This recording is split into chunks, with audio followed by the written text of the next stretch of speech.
What if I told you that hidden within the pages of ancient manuscripts lie secrets that have puzzled historians, cryptographers, and treasure hunters for centuries?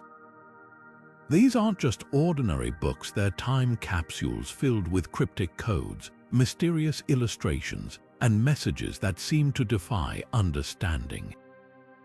From a manuscript written in an unknown language to a treasure map encoded in ciphers, these texts hold stories that could rewrite history if only we could crack their codes. Welcome to a journey through 50 of the most enigmatic manuscripts ever discovered, where every page holds a mystery waiting to be unraveled. In this video, we'll dive into the fascinating world of hidden messages in historical manuscripts. These aren't just dusty old books, they're windows into the minds of the past, filled with secrets that range from alchemical formulas to lost treasures, and even prophecies that shaped empires. Each manuscript tells a story, but not all of them are easy to read. Some are written in languages no one can decipher, while others are filled with symbols that seem to point to something extraordinary. Why do these hidden messages matter? Because they reveal the hopes, fears, and dreams of the people who created them. They show us how knowledge was preserved, how power was wielded, and how mysteries were passed down through the ages. By the end of this video, you'll not only learn about these incredible manuscripts, but also discover why they continue to captivate us today. So, are you ready to uncover the secrets of the past? Let's dive in. Now, let's turn our attention to one of the most baffling manuscripts in history, the Voynich Manuscript, named after the rare book dealer Wilfrid Voynich, who acquired it in the early 20th century. This enigmatic text has stumped scholars, cryptographers, and linguists for over a century. Written in an unknown script and filled with bizarre illustrations of plants, celestial diagrams, and human-like figures, the manuscript is a puzzle that refuses to be solved. The origins of the Voynich manuscript are as mysterious as its content.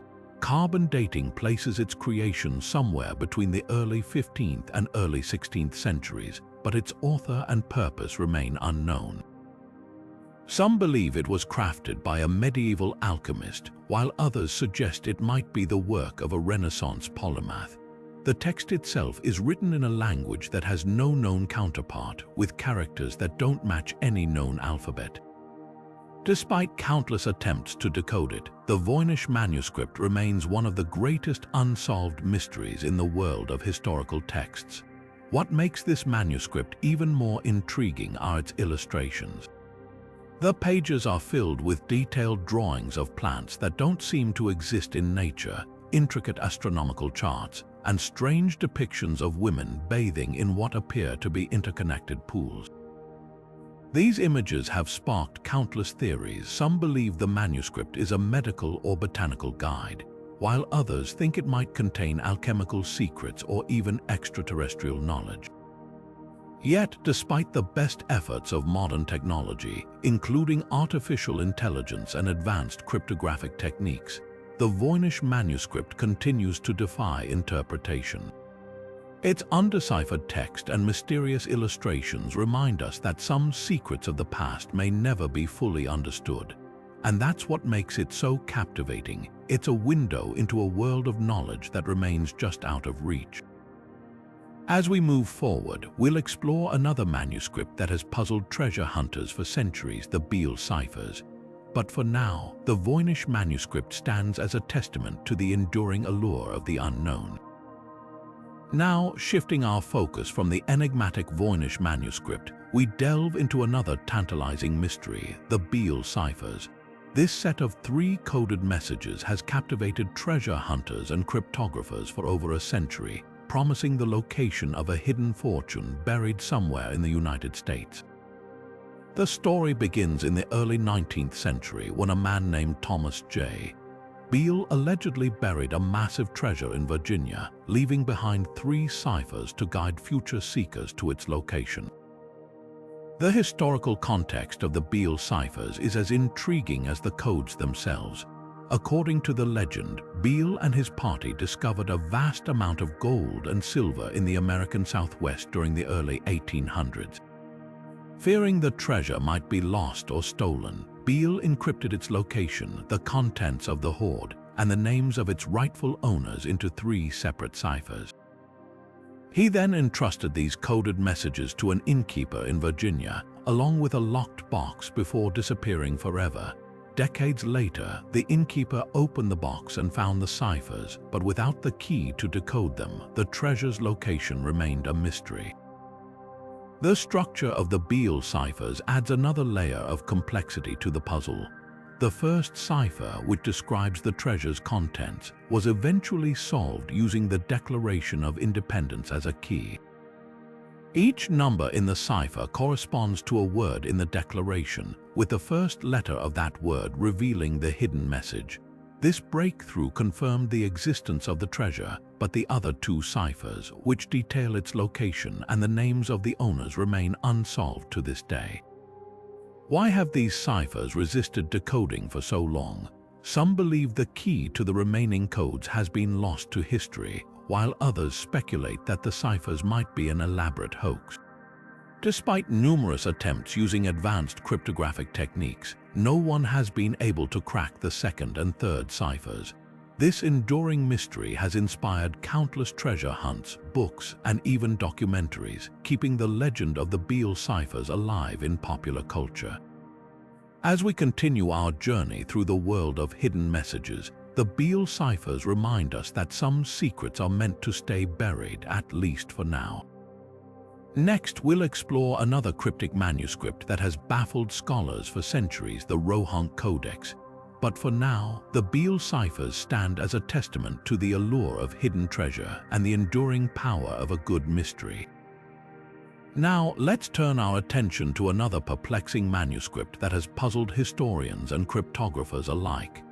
The Rohonc Codex, this mysterious Hungarian text filled with strange symbols and intricate illustrations, has been the subject of intense debate since its discovery in the early 19th century.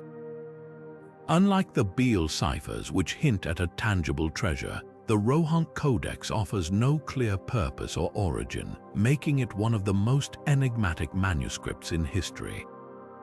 The origins of the Rohonc Codex are shrouded in mystery. It first surfaced in Hungary in the early 1800s, donated to the Hungarian Academy of Sciences by a nobleman named Gustav Batthyány. The manuscript is written in an unknown script, accompanied by over 80 illustrations depicting religious, military, and everyday scenes. Some scholars believe it dates back to the medieval period, while others argue it could be a much later creation, possibly even a hoax. The lack of a clear historical context has only deepened the intrigue surrounding this cryptic text. Debates over the authenticity of the Rohonc Codex have divided experts for decades. Some argue that the manuscript is a genuine medieval artifact, possibly created by a religious sect or a lone scholar experimenting with a unique writing system. Others, however, point to inconsistencies in the script and illustrations, suggesting it might be an elaborate forgery designed to deceive or entertain. The absence of any similar texts or references in historical records has made it difficult to definitively prove or disprove its authenticity. Attempts to decode the Rohonc Codex have been equally challenging. Over the years, linguists and cryptographers have proposed various theories about its language and meaning. Some believe it could be written in a form of Old Hungarian, while others suggest it might incorporate elements of Sanskrit, Hebrew, or even an entirely invented language. Despite these efforts, no one has been able to fully decipher the text, leaving its contents and purpose a tantalizing mystery. What makes the Rohonc Codex so fascinating is not just its undeciphered script, but the questions it raises about human creativity and the desire to communicate across time. Whether it's a genuine medieval manuscript or an elaborate hoax, it continues to captivate those who encounter it, reminding us that some mysteries are meant to endure. As we move forward in our exploration of hidden messages, the Rohonc Codex stands as a testament to the enduring allure of the unknown. Next, we'll uncover the secrets of another enigmatic manuscript, the Codex Seraphinianus. But for now, the Rohonc Codex invites us to ponder the limits of our understanding and the mysteries that still await discovery. Now, let's shift our focus to a manuscript that feels like it was plucked straight from a dream, the Codex Seraphinianus. Created in the late 1970s by Italian artist Luigi Serafini, this modern manuscript is a visual and linguistic enigma that defies easy explanation. Unlike the historical manuscripts we've explored so far, the Codex Seraphinianus is a product of the 20th century, yet it carries an otherworldly quality that has captivated readers and scholars alike. At first glance, the Codex Seraphinianus appears to be an encyclopedia of an alternate reality. Its pages are filled with surreal, fantastical illustrations, plants that grow into chairs, fish with human faces, and cities that seem to breathe and pulse with life. Each image is meticulously detailed, inviting viewers to lose themselves in its bizarre and beautiful world. But what truly sets this manuscript apart is its text, written in an entirely invented language. The script flows like cursive, with symbols that resemble letters but remain completely indecipherable. The artistic significance of the Codex Seraphinianus lies in its ability to challenge our perceptions of reality and meaning. Serafini's work blurs the line between art and literature, creating a visual language that feels both familiar and alien. The illustrations are not just random creations, they seem to follow an internal logic, suggesting a world with its own rules and systems. This has led many to interpret the Codex as a commentary on the nature of knowledge and communication. By presenting a world that is both comprehensible and incomprehensible, Serafini invites us to question how we make sense of the world around us. Philosophically, the Codex Seraphinianus raises profound questions about the limits of human understanding. Its invented language, which has resisted all attempts at translation, serves as a metaphor for the gaps in our knowledge. Just as we cannot fully decipher the text, there are aspects of existence that remain beyond our grasp. This has made the Codex a subject of fascination for philosophers, linguists, and artists, who see it as a reflection of the human condition, our endless quest for meaning in a universe that often defies explanation. Despite its modern origins, the Codex Seraphinianus has earned its place among the great mysteries of manuscript history. Its combination of surreal art and cryptic text has inspired countless interpretations, from theories about parallel universes to reflections on the creative process itself. Yet, like the Rohonc Codex, it remains an unsolved puzzle, a testament to the enduring power of mystery and imagination. As we continue our journey through the hidden messages of historical manuscripts, the Codex Seraphinianus reminds us that the past is not the only source of enigmas. Sometimes the most profound mysteries are those we create ourselves. Next, we'll delve into the Book of Soyga, a 16th century manuscript filled with magical symbols and tables. But for now, let the Codex Seraphinianus linger in your mind as a reminder of the boundless possibilities of human creativity. Now, let's step into the world of Renaissance mysticism with the Book of Soyga, a 16th century manuscript shrouded in magical intrigue. Unlike the surreal artistry of the Codex Seraphinianus, the Book of Soyga is a dense, cryptic text filled with magical symbols, astrological tables, and enigmatic formulas. Its pages are a labyrinth of arcane knowledge, believed to hold secrets of alchemy, angelic communication, and even the creation of life itself. The Book of Soyga first gained widespread attention through its connection to John Dee, the famed Elizabethan magician, astrologer, and advisor to Queen Elizabeth I. Dee was a man of immense intellect, deeply fascinated by the occult and the mysteries of the universe. In his personal library, which was one of the largest in England at the time, the Book of Soyga held a place of honor.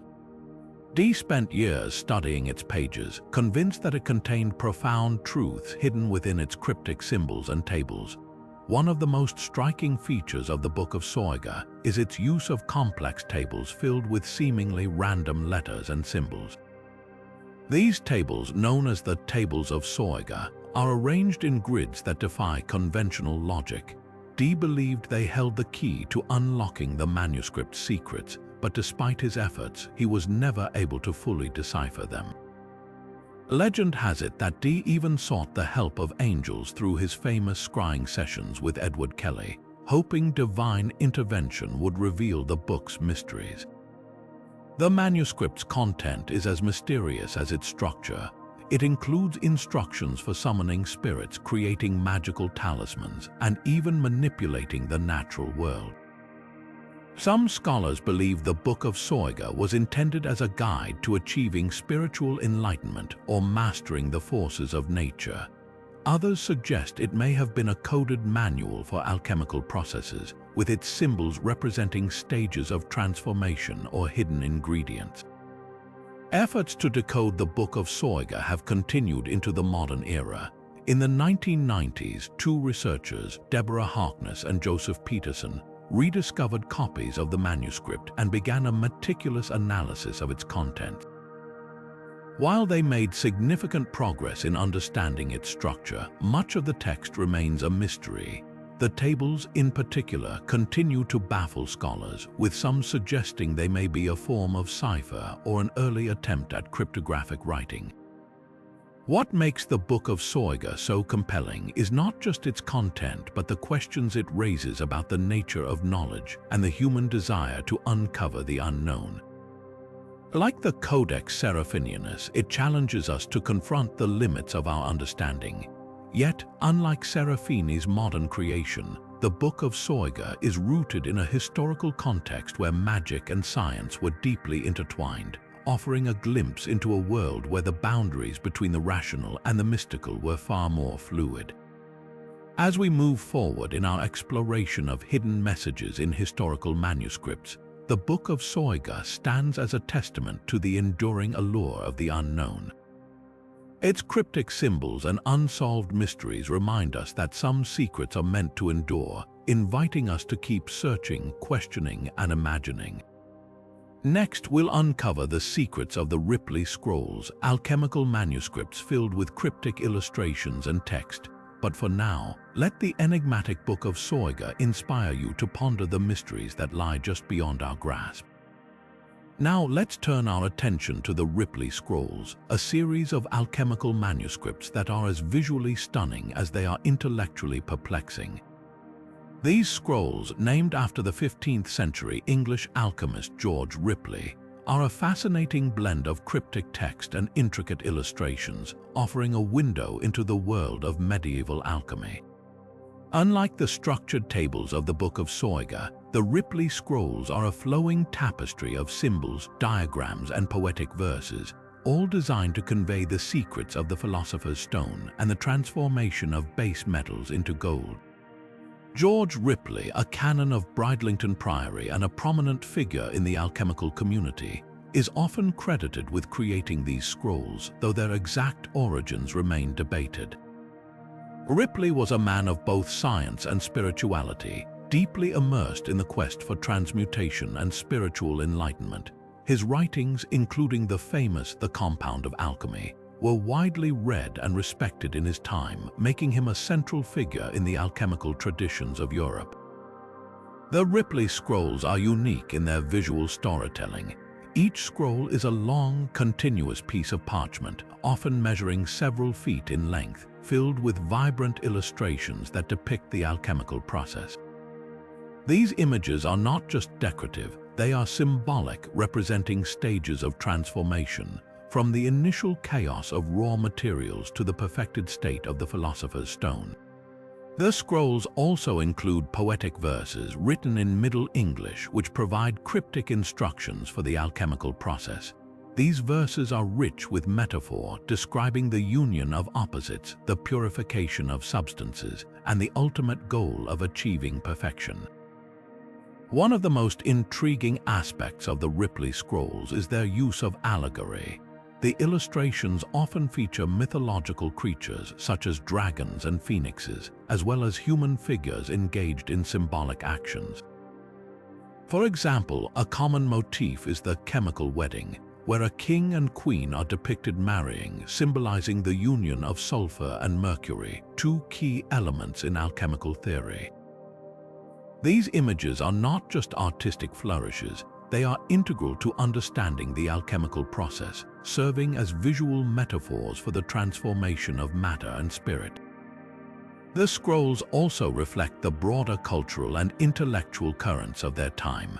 Alchemy, in the medieval and Renaissance periods, was not just about turning lead into gold. It was a deeply philosophical pursuit, intertwined with theology, astrology, and natural philosophy. The Ripley scrolls embody this holistic approach, blending scientific inquiry with spiritual aspiration. They were not merely practical manuals, but also meditative tools designed to guide the alchemist on a journey of both physical and spiritual transformation. Despite their beauty and complexity, the Ripley scrolls remain enigmatic. The exact meaning of many of their symbols and verses is still debated among scholars.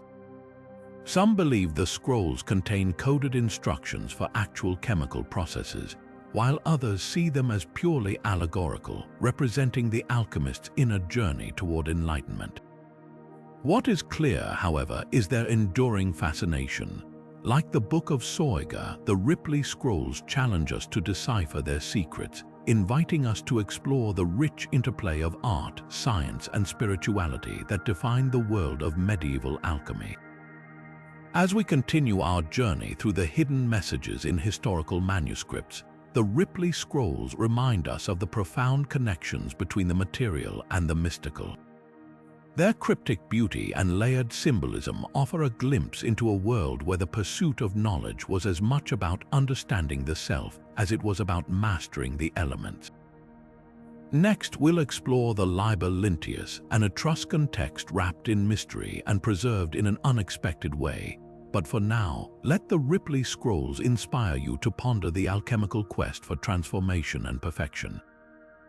Now, shifting our focus to another remarkable manuscript, we come to the Liber linteus, an Etruscan text that stands out not just for its content but for its extraordinary preservation. Unlike the parchment or vellum used in many historical manuscripts, the Liber linteus was written on linen, making it one of the few surviving examples of a text inscribed on fabric. What makes this manuscript even more fascinating is how it was preserved wrapped around the body of an Egyptian mummy, a practice that has puzzled historians and archaeologists alike. The Liber linteus, also known as the Linen Book, dates back to around 200 BCE, making it one of the oldest surviving Etruscan texts. The Etruscans, an ancient civilization that thrived in what is now modern-day Italy, left behind a rich cultural legacy, but much of their language and writings remain a mystery. The Liber linteus is one of the longest Etruscan texts ever discovered, offering a rare glimpse into their language, rituals, and beliefs. The manuscript's survival is a story of chance and curiosity. In the 19th century, a Croatian nobleman named Mihajlo Barak purchased the mummy in Alexandria, Egypt, as part of his collection of antiquities. It wasn't until later that scholars realized the linen wrappings were inscribed with text. The mummy, now known as the Zagreb mummy, was unwrapped and the linen strips were carefully studied, revealing the Liber linteus. This unusual preservation method has sparked debates about how an Etruscan text ended up in Egypt and why it was used as a mummy wrapping. Some theories suggest it was part of a trade network, while others propose it was a deliberate act to preserve the text in a sacred context. Translating the Liber linteus has proven to be a monumental challenge. The Etruscan language, though partially understood, remains largely undeciphered. Unlike Latin or Greek, Etruscan has no close linguistic relatives, and many of its words and grammatical structures are still unknown. The text of the Liber linteus is written in a script derived from the Greek alphabet, but the language itself is distinctly Etruscan. Scholars have identified certain recurring phrases and ritualistic language, suggesting that the manuscript may be a religious or liturgical text, possibly containing prayers, invocations, or instructions for ceremonies. The content of the Liber linteus is organized into columns, much like a modern book, with the text running from right to left, a common feature of Etruscan writing. The manuscript structure and layout indicate a high level of sophistication in Etruscan literacy and bookmaking. Despite its fragmented state, some parts of the linen are damaged or missing. The Liber linteus remains a crucial resource for understanding Etruscan culture and language. One of the most intriguing aspects of the Liber linteus is its connection to Etruscan religious practices. The text frequently mentions gods and rituals, providing valuable insights into the spiritual life of the Etruscans. For example, it references deities such as Tinia, the Etruscan equivalent of Zeus, and Uni, akin to Juno. These references suggest that the manuscript may have been used in temple ceremonies or as a guide for priests. The ritualistic nature of the text aligns with what we know of Etruscan religion, which placed a strong emphasis on divination, prophecy, and the interpretation of omens.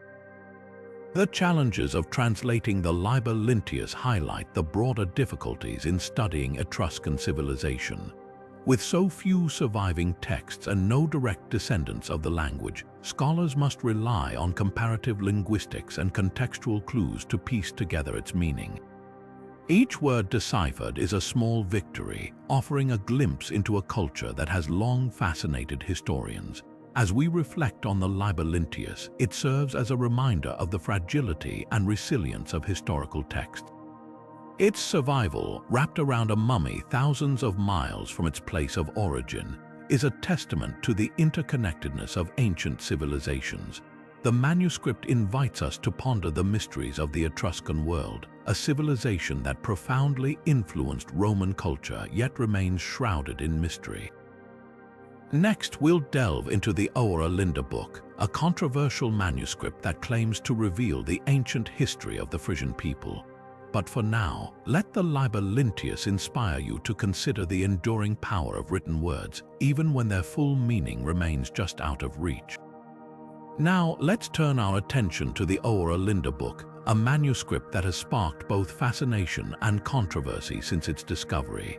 This Frisian text claims to document the ancient history of the Frisian people, a group native to the coastal regions of the Netherlands and Germany.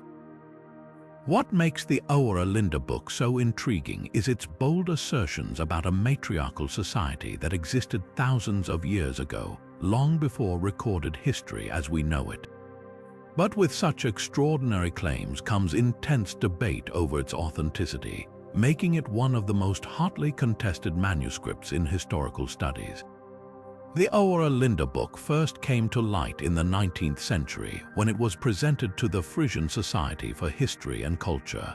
Written in Old Frisian, a language closely related to Old English, the manuscript claims to be a compilation of texts passed down through generations, dating back to as early as 2200 BC. It describes a highly advanced civilization led by women known as the folk mothers, who governed with wisdom and fairness. The text also includes accounts of natural disasters such as floods and references to ancient gods and mythical figures. However, almost from the moment it was revealed, the Oera Linda book has been shrouded in skepticism. Critics argue that the manuscript is a 19th century forgery, created to promote Frisian nationalism during a time of cultural revival. They point to inconsistencies in the language, the use of modern concepts, and the lack of corroborating archaeological evidence as reasons to doubt its authenticity. Supporters, on the other hand, believe the manuscript is a genuine relic of an ancient oral tradition, preserved and transcribed over centuries. The cultural impact of the Oera Linda book cannot be overstated. For many Frisians, it has become a symbol of pride and identity, a testament to their rich heritage and unique history. The manuscript's portrayal of a matriarchal society has also captured the imagination of feminists and historians alike, offering a radical alternative to the patriarchal narratives that dominate much of recorded history. Yet, its controversial nature has also made it a lightning rod for debate, with scholars and enthusiasts alike divided over its true origins and significance. One of the most compelling aspects of the Oera Linda book is its detailed descriptions of ancient Frisian society. The text paints a vivid picture of a people deeply connected to the land and sea, with a strong emphasis on community, justice, and spiritual harmony. It also includes what appear to be moral teachings and philosophical reflections, suggesting a sophisticated worldview that challenges our understanding of prehistoric cultures. Despite the ongoing debates, the Oera Linda book remains a fascinating piece of historical literature. Whether it is an authentic ancient text or a clever forgery, it has undeniably left its mark on the cultural and intellectual landscape. Its themes of resilience, leadership, and the power of storytelling resonate with readers even today, inviting us to reconsider the ways we interpret and preserve history. As we move forward, we'll explore the Sibylline books, ancient Roman texts that were said to hold the secrets of the empire's fate. But for now, the Oera Linda book stands as a reminder of how history can inspire, challenge, and sometimes even divide us as we seek to uncover the truths of our past. Now, shifting our focus to the ancient world of Rome, we encounter the Sibylline books, a collection of prophetic texts that held immense power and influence over the Roman Empire. These mysterious writings were said to contain the secrets of Rome's destiny, offering guidance during times of crisis and shaping the decisions of its leaders. The Sibylline books were not just religious artifacts, they were political tools consulted by the Roman Senate in moments of uncertainty, from wars to natural disasters.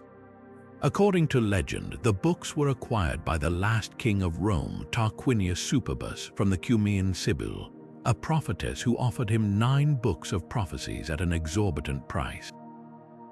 When Tarquinius refused, she burned 3 of them and offered the remaining 6 at the same price. He refused again, and she burned 3 more. Finally, he purchased the last 3 at the original price, recognizing their value.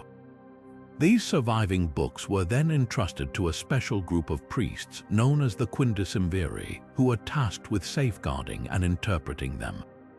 The Sibylline books played a crucial role in Roman politics and religion. They were consulted during times of crisis, such as plagues, military defeats, or omens, to determine the will of the gods and the appropriate rituals to appease them.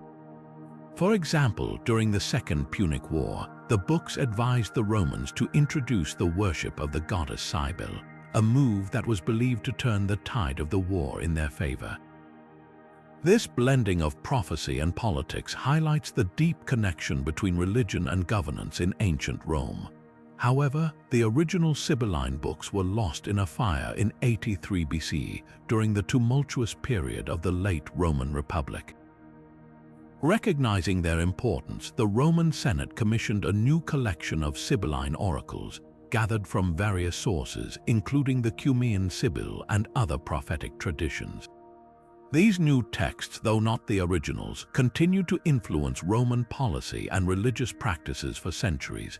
Today, only fragments of the Sibylline books survive, preserved in later writings by Roman historians and Christian authors. These fragments offer glimpses into the prophetic wisdom that once guided one of the greatest empires in history.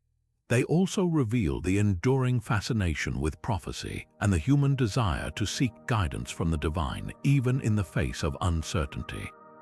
The Sibylline books remind us of the power of belief and the ways in which ancient societies sought to navigate the unknown. Their legacy lives on not only in the fragments that remain, but also in the stories and traditions that continue to captivate historians and enthusiasts alike. As we move forward, we'll explore the Emerald Tablet, a cryptic alchemical text that has inspired seekers of wisdom for centuries. But for now, the Sibylline books stand as a testament to the enduring allure of prophecy and its role in shaping the course of history. Turning now to the enigmatic world of alchemy, we encounter the Emerald Tablet, a text shrouded in mystery and revered as one of the most influential works in the history of esoteric thought. Attributed to Hermes Trismegistus, a legendary figure often described as a fusion of the Greek god Hermes and the Egyptian god Thoth, the Emerald Tablet is said to contain the secrets of the universe distilled into a single cryptic passage. Its origins are as elusive as its meaning, with some claiming it dates back to ancient Egypt, while others suggest it emerged during the medieval period. Regardless of its true beginnings, the Emerald Tablet has captivated scholars, alchemists, and seekers of wisdom for centuries. At the heart of the Emerald Tablet lies its most famous axiom, "As above, so below." This phrase encapsulates the core principle of alchemy, emphasizing the interconnectedness of the cosmos and the microcosm. It suggests that the patterns and forces governing the heavens are mirrored in the earthly realm, and that by understanding one, we can unlock the secrets of the other. This idea became a cornerstone of alchemical philosophy, inspiring countless practitioners to seek the hidden correspondences between the material and spiritual worlds. The text itself is brief, often no more than a few lines, yet its brevity belies its profound impact. It outlines the process of transmutation, the alchemical goal of transforming base metals into gold, which was seen not just as a physical process but as a metaphor for spiritual enlightenment. The Emerald Tablet describes this transformation as a series of stages, involving purification, dissolution, and recombination, symbolizing the journey of the soul toward perfection. The influence of the Emerald Tablet extended far beyond the confines of alchemy. Its teachings permeated Renaissance thought, shaping the works of philosophers, scientists, and artists. Figures like Isaac Newton, who was deeply fascinated by alchemy, studied the Emerald Tablet and sought to decode its secrets. Newton even translated the text, believing it held the key to understanding the fundamental laws of nature. What makes the Emerald Tablet so enduring is its ability to transcend time and culture. Its cryptic language invites interpretation, allowing each generation to find new meaning in its words. For some, it is a guide to spiritual awakening; for others, a blueprint for scientific discovery. Its teachings remind us that the pursuit of knowledge is not just about uncovering facts, but about understanding the deeper connections that bind the universe together. As we reflect on the Emerald Tablet, we see how it bridges the gap between the mystical and the practical, the ancient and the modern. Its legacy lives on in the countless works it has inspired and the minds it has ignited. Next, we'll delve into the Gospel of Judas, a text that challenges traditional narratives and offers a unique perspective on one of history's most infamous figures. But for now, the Emerald Tablet stands as a testament to the timeless quest for wisdom and the enduring power of cryptic knowledge. Shifting our focus to another groundbreaking manuscript, we turn to the Gospel of Judas, a text that has sparked intense debate and redefined our understanding of one of history's most controversial figures. Discovered in the 1970s in Egypt, this ancient Gnostic text offers a radically different portrayal of Judas Iscariot, the disciple traditionally vilified for betraying Jesus. Unlike the canonical Gospels, which depict Judas as a traitor, the Gospel of Judas presents him as a key figure in fulfilling a divine plan, chosen to play a pivotal role in the events leading to Jesus' crucifixion. The manuscript itself is a Coptic translation of an earlier Greek text, believed to have been written in the 2nd century.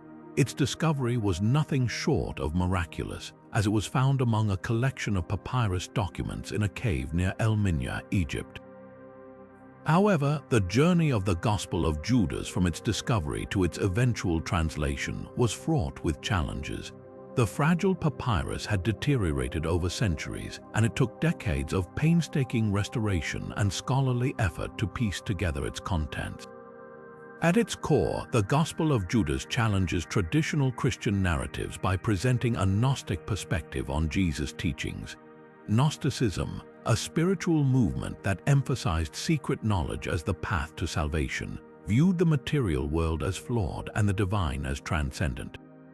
In this text, Jesus shares esoteric teachings with Judas, revealing that his betrayal is not an act of treachery but a necessary step in the cosmic order.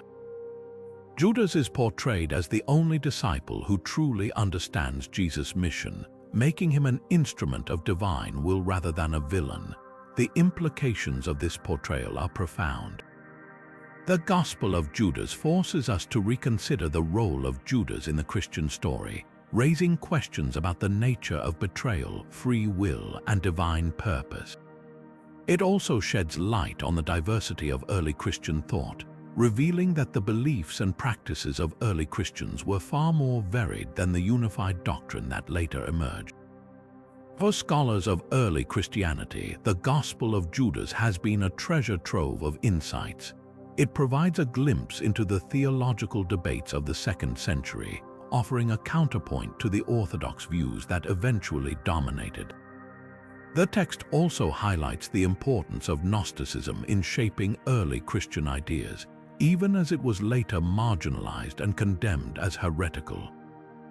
What makes the Gospel of Judas so compelling is its ability to challenge long-held assumptions and invite us to see familiar stories in a new light. It reminds us that history is often more complex than it appears, and that even the most reviled figures can be reinterpreted through the lens of new evidence. As we move forward, we'll explore another ancient text that continues to captivate historians and theologians alike, the Dead Sea Scrolls. These manuscripts, discovered in the mid-20th century, offer a window into the beliefs and practices of a Jewish sect that lived centuries before the birth of Jesus. But for now, the Gospel of Judas stands as a testament to the power of ancient texts to reshape our understanding of the past and challenge the narratives we thought we knew. Now, let's turn our attention to one of the most extraordinary archaeological discoveries of the 20th century, the Dead Sea Scrolls. These ancient Jewish manuscripts, unearthed in the mid-1940s near the Qumran caves in the Judean desert, have fundamentally reshaped our understanding of early Judaism and the origins of Christianity. Hidden away for nearly 2,000 years, the scrolls offer an unparalleled glimpse into the religious and cultural life of a Jewish sect that thrived centuries before the birth of Jesus. The story of their discovery reads like something out of an adventure novel. In 1947, a young Bedouin shepherd stumbled upon a cave while searching for a lost goat. Inside, he found clay jars containing ancient scrolls wrapped in linen. This initial discovery led to a series of excavations that uncovered thousands of fragments from over 900 manuscripts, including biblical texts, hymns, prayers, and community rules. What makes the Dead Sea Scrolls so significant is their age and content.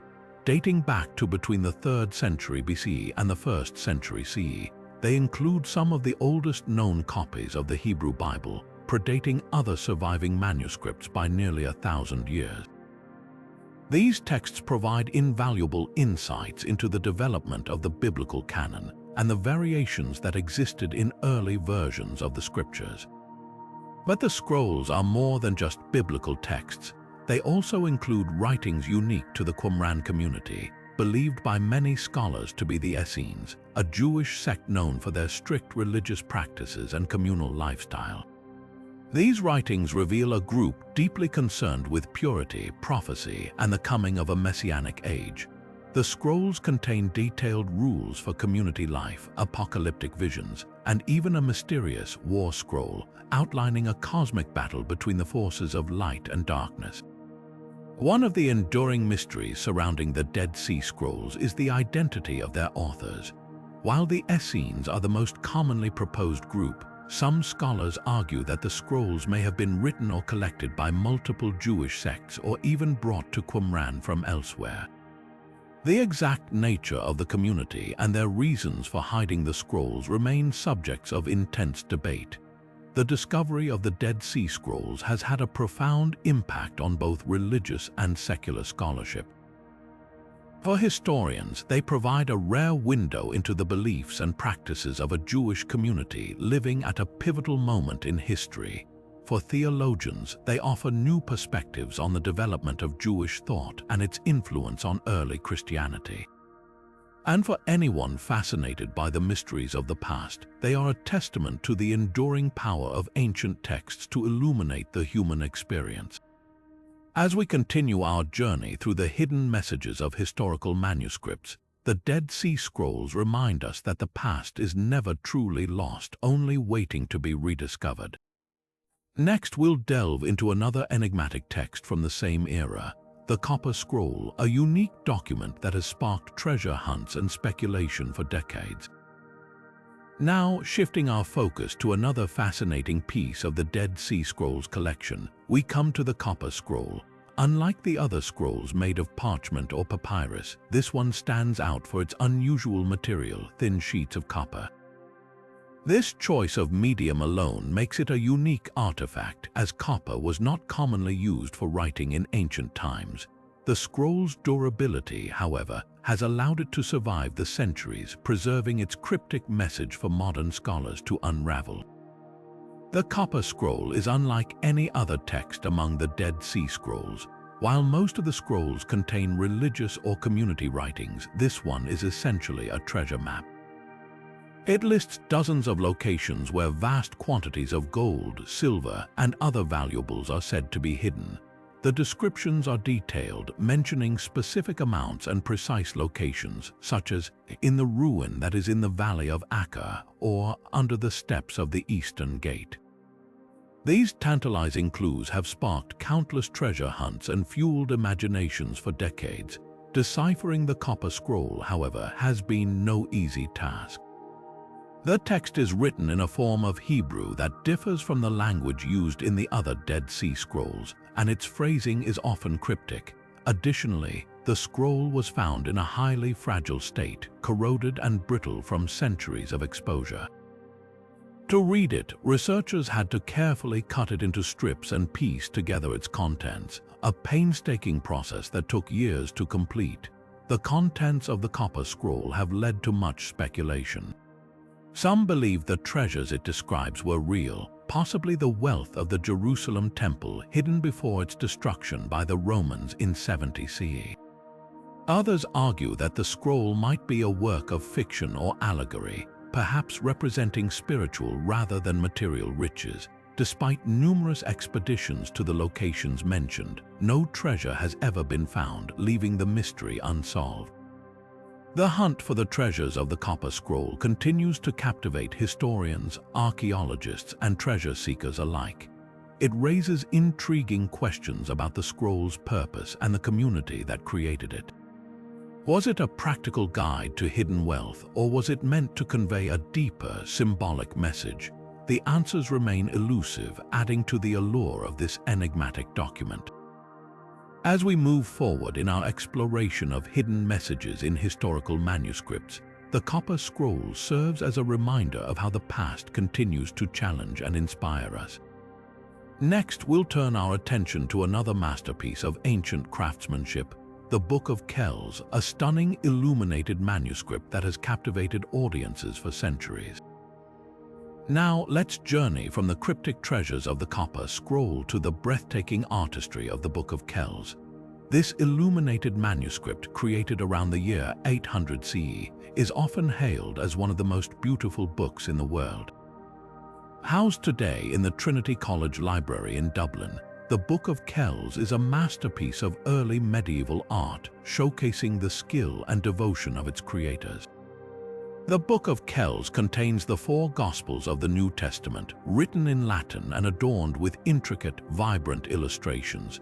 These pages are a feast for the eyes, filled with elaborate designs, interlacing patterns, and vivid colors that have retained their brilliance for over 1,000 years. The level of detail is astonishing. Some of the decorative elements are so tiny that they can only be fully appreciated with a magnifying glass, leading scholars to believe that the artists used fine-tipped tools or even needles to achieve such precision. But the Book of Kells is more than just a visual marvel. Hidden within its pages are countless symbols and motifs that carry deeper meanings. For example, the Chi-Rho page, which marks the beginning of the Gospel of Matthew, features the Greek letters Chi and Rho, representing the first 2 letters of Christ's name.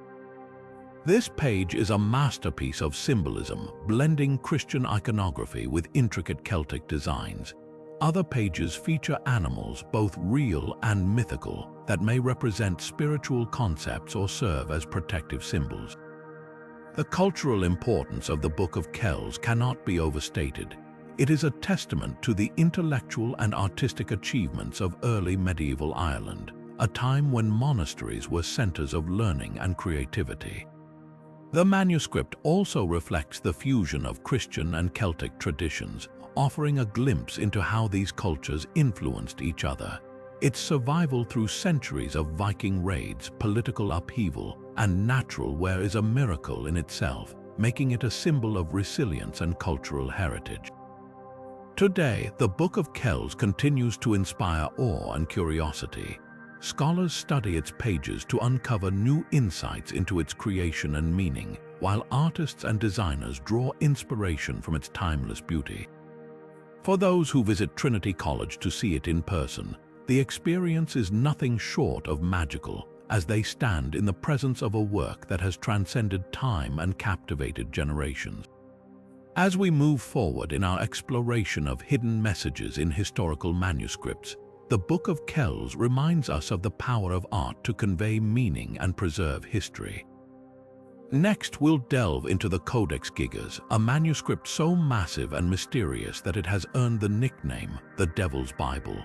Now, let's turn our attention to a manuscript that is as imposing as it is enigmatic, the Codex Gigas, famously known as the Devil's Bible. This colossal book, created in the early 13th century, is one of the largest medieval manuscripts in existence, measuring nearly 3 feet in height and weighing over 165 pounds. Its sheer size alone makes it a marvel, but the stories surrounding its creation are what truly capture the imagination. Legend has it that the Codex Gigas was written by a single monk in a single night, a feat so extraordinary that it was said to have required supernatural assistance. According to the tale, the monk, facing punishment for breaking his monastic vows, struck a deal with the devil to complete the manuscript in exchange for his soul. Whether this story is rooted in truth or simply a product of medieval folklore, it adds an air of mystery to an already fascinating artifact. One of the most striking features of the Codex Gigas is its full-page illustration of the devil, which has earned it the nickname the Devil's Bible. This vivid depiction shows a horned, clawed figure crouching in a dark, otherworldly landscape, surrounded by eerie symbols.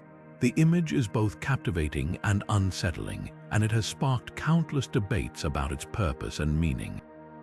Some believe it serves as a warning against temptation, while others see it as a representation of the darker aspects of human nature.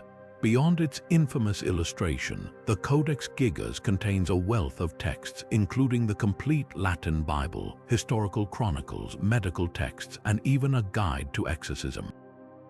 This diverse collection of writings suggests that the manuscript was intended to be a comprehensive repository of knowledge, reflecting the intellectual ambitions of its creators. The Codex Gigas is not just a book, it's a window into the medieval world, blending religious devotion, scholarly pursuit, and a touch of the supernatural. Its survival through the centuries is a testament to its enduring fascination, and it continues to draw scholars and visitors alike to the National Library of Sweden, where it is housed today. As we move forward in our exploration of hidden messages in historical manuscripts, the Codex Gigas reminds us that even the most mysterious works can reveal profound insights into the cultures that created them. Next, we'll uncover the secrets of the Dresden Codex, a Mayan manuscript that offers a glimpse into the astronomical knowledge of an ancient civilization.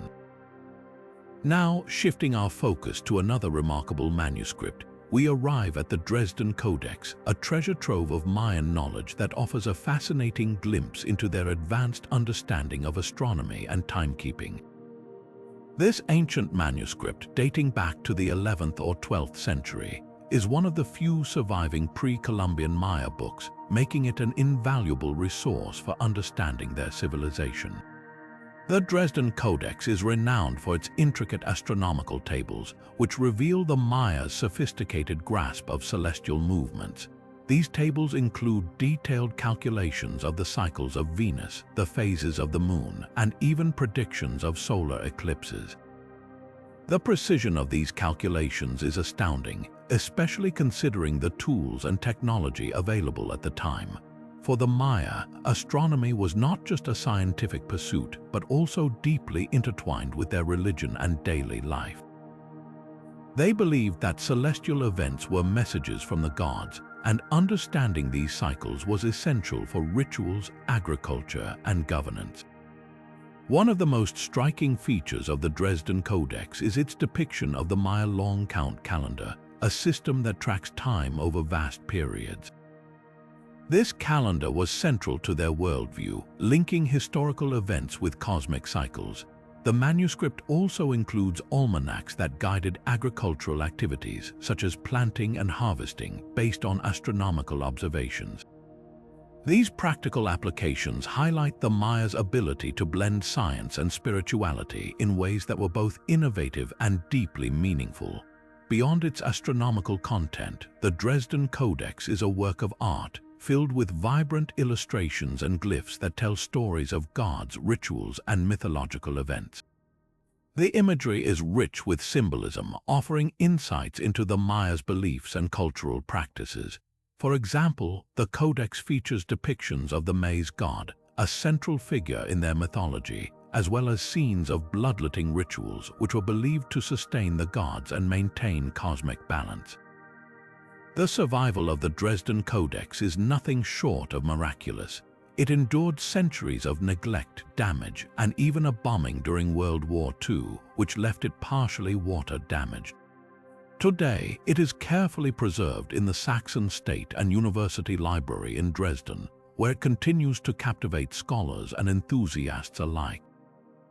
As we delve deeper into the mysteries of historical manuscripts, the Dresden Codex stands as a testament to the intellectual and artistic achievements of the Maya. It reminds us that even ancient civilizations had profound insights into the natural world and the cosmos. Next, we'll explore the Popol Vuh, a manuscript that reveals the creation myths and spiritual beliefs of the K-I-C-H-E Maya, offering yet another layer of understanding into this remarkable culture. Now, let's turn our attention to the Popol Vuh, a manuscript that holds the creation myths and spiritual beliefs of the K-I-C-H-E Maya. Often referred to as the Maya Bible, this text is a cornerstone of indigenous Mesoamerican literature, offering a profound glimpse into the worldview of one of the most influential civilizations in the Americas. Unlike many other historical manuscripts, the Popol Vuh was not just a record of events but a living narrative, passed down orally for generations before being written down in the mid-16th century. The Popol Vuh begins with the story of creation, describing how the gods shaped the world and attempted to create beings capable of worshipping them. The narrative is rich with symbolism, blending cosmology, morality, and mythology into a cohesive tale. It introduces us to the hero twins, Hunahpu and Xbalanque, whose adventures and battles against the lords of the underworld form the heart of the text. Their story is not just a myth but a reflection of the Maya's understanding of life, death, and the cyclical nature of existence. One of the most striking aspects of the Popol Vuh is its emphasis on the relationship between humans and the divine. The text portrays humans as beings created to honor the gods, but it also highlights their flaws and struggles. This duality is central to the Maya worldview, where humans are seen as both powerful and vulnerable, capable of great achievements but also subject to the whims of the gods. The Popol Vuh also underscores the importance of maize in Maya culture, depicting it as the very substance from which humans were formed, symbolizing their deep connection to the earth and agriculture. Preserving the Popol Vuh has been a monumental challenge. Originally an oral tradition, it was transcribed into the K-I-C-H-E language using the Latin alphabet by anonymous Maya authors after the Spanish conquest. This act of preservation was both an act of resistance and a way to safeguard their cultural heritage. However, the manuscript faced further threats over the centuries, including neglect and the risk of being lost entirely. Today, the oldest surviving copy is a transcription made in the early 18th century by a Dominican friar, Francisco Ximenes, who recognized its significance and sought to preserve it alongside his own translations. The Popol Vuh survival is a testament to the resilience of indigenous knowledge. It serves as a bridge between the ancient Maya and modern readers, offering insights into their beliefs, values, and way of life. Yet, its preservation also raises important questions about the challenges of safeguarding indigenous texts. Many such manuscripts were destroyed during the colonial period, and those that remain often exist in fragmented or altered forms. Efforts to study and protect these texts are ongoing, as they are vital to understanding the rich cultural heritage of indigenous peoples. As we reflect on the Popol Vuh, we are reminded of the power of storytelling to preserve history and identity. This manuscript is not just a relic of the past, but a living document that continues to inspire and educate. Next, we'll explore the Hypnerotomachia Poliphili, a Renaissance manuscript filled with cryptic text and illustrations, offering yet another fascinating chapter in the history of hidden messages. Now, let's step into the world of the Renaissance with the Hypnerotomachia Poliphili, a manuscript that stands as one of the most enigmatic and visually stunning works of its time. Published in 1499, this book is a masterpiece of early printing, blending intricate woodcut illustrations with a text that has puzzled scholars for centuries. Its title, often translated as Poliphilo's Strife of Love in a Dream, hints at its central themes of love, architecture, and the pursuit of beauty, all woven into a dreamlike narrative that defies easy interpretation. The Hypnerotomachia Poliphili tells the story of Polyphilo, a young man who embarks on a fantastical journey through a dreamscape filled with ancient ruins, elaborate gardens, and symbolic architecture. Along the way, he encounters various challenges and allegorical figures, all leading him toward his ultimate goal, reuniting with his beloved Polia. The narrative is rich with symbolism, blending elements of classical mythology, Renaissance humanism, and esoteric knowledge. It's a story that operates on multiple levels, inviting readers to explore its deeper meanings while marveling at its artistic beauty. One of the most striking features of the Hypnerotomachia Poliphili is its detailed illustrations. The woodcuts are not merely decorative but integral to the text, depicting the architectural wonders and symbolic landscapes that Polyphilo encounters. These images reflect the Renaissance fascination with classical antiquity, showcasing a deep appreciation for the art and engineering of ancient civilizations. The manuscript's emphasis on architecture goes beyond mere description. It serves as a metaphor for the construction of knowledge and the pursuit of intellectual and spiritual ideals. Adding to the mystery of the Hypnerotomachia Poliphili is its authorship. The book was published anonymously, and its true author remains a subject of debate. Some scholars attribute it to Francesco Colonna, a Dominican friar, while others suggest it may have been a collaborative effort or even a pseudonymous work. The text itself contains cryptic clues, including acrostics formed by the first letters of each chapter, which spell out a message about the author's love for Polia. This layer of secrecy has only deepened the manuscript's allure, making it a tantalizing puzzle for historians and literary enthusiasts alike. The Hypnerotomachia Poliphili is more than just a book. It's a window into the intellectual and artistic currents of the Renaissance. Its themes of love, beauty, and the quest for knowledge resonate across the centuries, offering insights into the values and aspirations of its time. Yet, it also challenges us to consider the nature of interpretation itself. What does it mean to decode a text that seems deliberately obscure? How do we navigate the boundaries between art, architecture, and literature? As we explore the Hypnerotomachia Poliphili, we are reminded of the enduring power of creativity to inspire and mystify. This manuscript invites us to dream alongside Polyphilo, to lose ourselves in its labyrinthine narrative and emerge with a deeper appreciation for the complexities of human expression. Next, we'll turn our attention to the Archimedes Palimpsest, a manuscript that reveals how even the most fragile texts can hold extraordinary secrets. Now, shifting our focus to another remarkable manuscript, we come to the Archimedes Palimpsest, a text that embodies the resilience of knowledge against the passage of time. This manuscript, dating back to the 10th century, is a palimpsest, meaning it was written over an earlier text that had been scraped away. Beneath its surface lies the work of one of history's greatest minds, Archimedes, the ancient Greek mathematician, physicist, and inventor. The original writings, which included some of his most groundbreaking treatises, were erased in the 13th century to make room for a Christian prayer book. Yet, thanks to modern technology, these lost works have been brought back to light, revealing insights that continue to shape our understanding of mathematics and science. The story of the Archimedes Palimpsest begins with its discovery in the late 19th century. It was found in a Greek monastery where it had been preserved for centuries, though its true value remained hidden.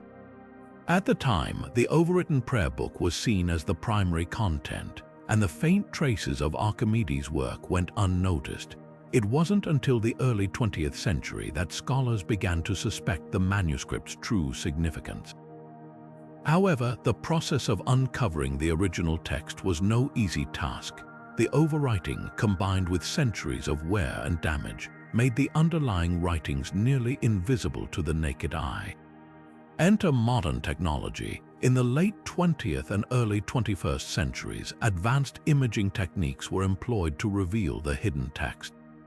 Multispectral imaging, a process that uses different wavelengths of light to detect variations in the manuscript's surface, played a crucial role. This technology allowed researchers to distinguish between the ink of the prayer book and the faint remnants of Archimedes' writings. Additionally, X-ray fluorescence imaging was used to identify the chemical composition of the original ink, further aiding in the recovery process. These efforts have allowed scholars to reconstruct much of Archimedes' work, including previously unknown treatises that shed light on his innovative methods. The mathematical significance of the Archimedes Palimpsest cannot be overstated. Among the recovered texts is the Method of Mechanical Theorems, a work that reveals Archimedes' use of infinitesimals, a concept that foreshadowed modern calculus. This treatise demonstrates how he combined geometry and physics to solve complex problems, laying the groundwork for mathematical advancements centuries later. Another important discovery is Stomachion, a puzzle that explores combinatorial mathematics, showcasing Archimedes' fascination with both practical and theoretical challenges.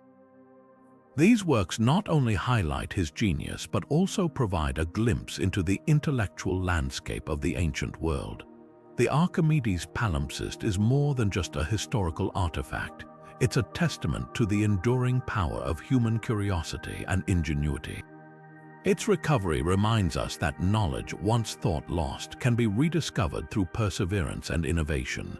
As we continue to uncover the secrets of this remarkable manuscript, we gain a deeper appreciation for the contributions of Archimedes and the timeless nature of his work. Next, we'll explore the Smithfield Decretals, a medieval legal text with illustrations that are as puzzling as they are fascinating. Now, let's turn our attention to the Smithfield Decretals, a medieval manuscript that combines the serious world of legal texts with the utterly bizarre. This 13th century manuscript is a collection of papal decrees, but what makes it truly fascinating are the strange and often whimsical illustrations that fill its margins. These images, far from being mere decorations, have puzzled scholars for centuries, sparking countless theories about their purpose and meaning. The Smithfield Decretals were created in England, likely for use by the clergy as a guide to church law. However, the text itself is only part of the story. The margins are filled with an array of illustrations that range from the mundane to the fantastical. You'll find scenes of everyday life, like farmers plowing fields or merchants selling goods, but alongside these are depictions of mythical creatures, hybrid animals, and even humans engaged in absurd or grotesque activities. One moment you might see a rabbit wielding a sword, and the next a man with the head of a bird. These images seem to defy logic, leaving modern viewers both amused and bewildered.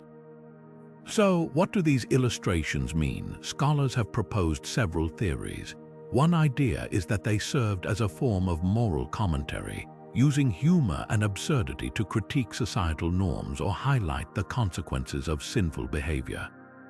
For example, a scene of a fox preaching to geese might symbolize hypocrisy, while a man being chased by a monster could represent the dangers of vice. Another theory suggests that the images were meant to entertain or distract the reader, breaking up the monotony of dense legal text. After all, even medieval scribes needed a bit of levity in their work. Yet, there's also the possibility that these illustrations held deeper, hidden meanings.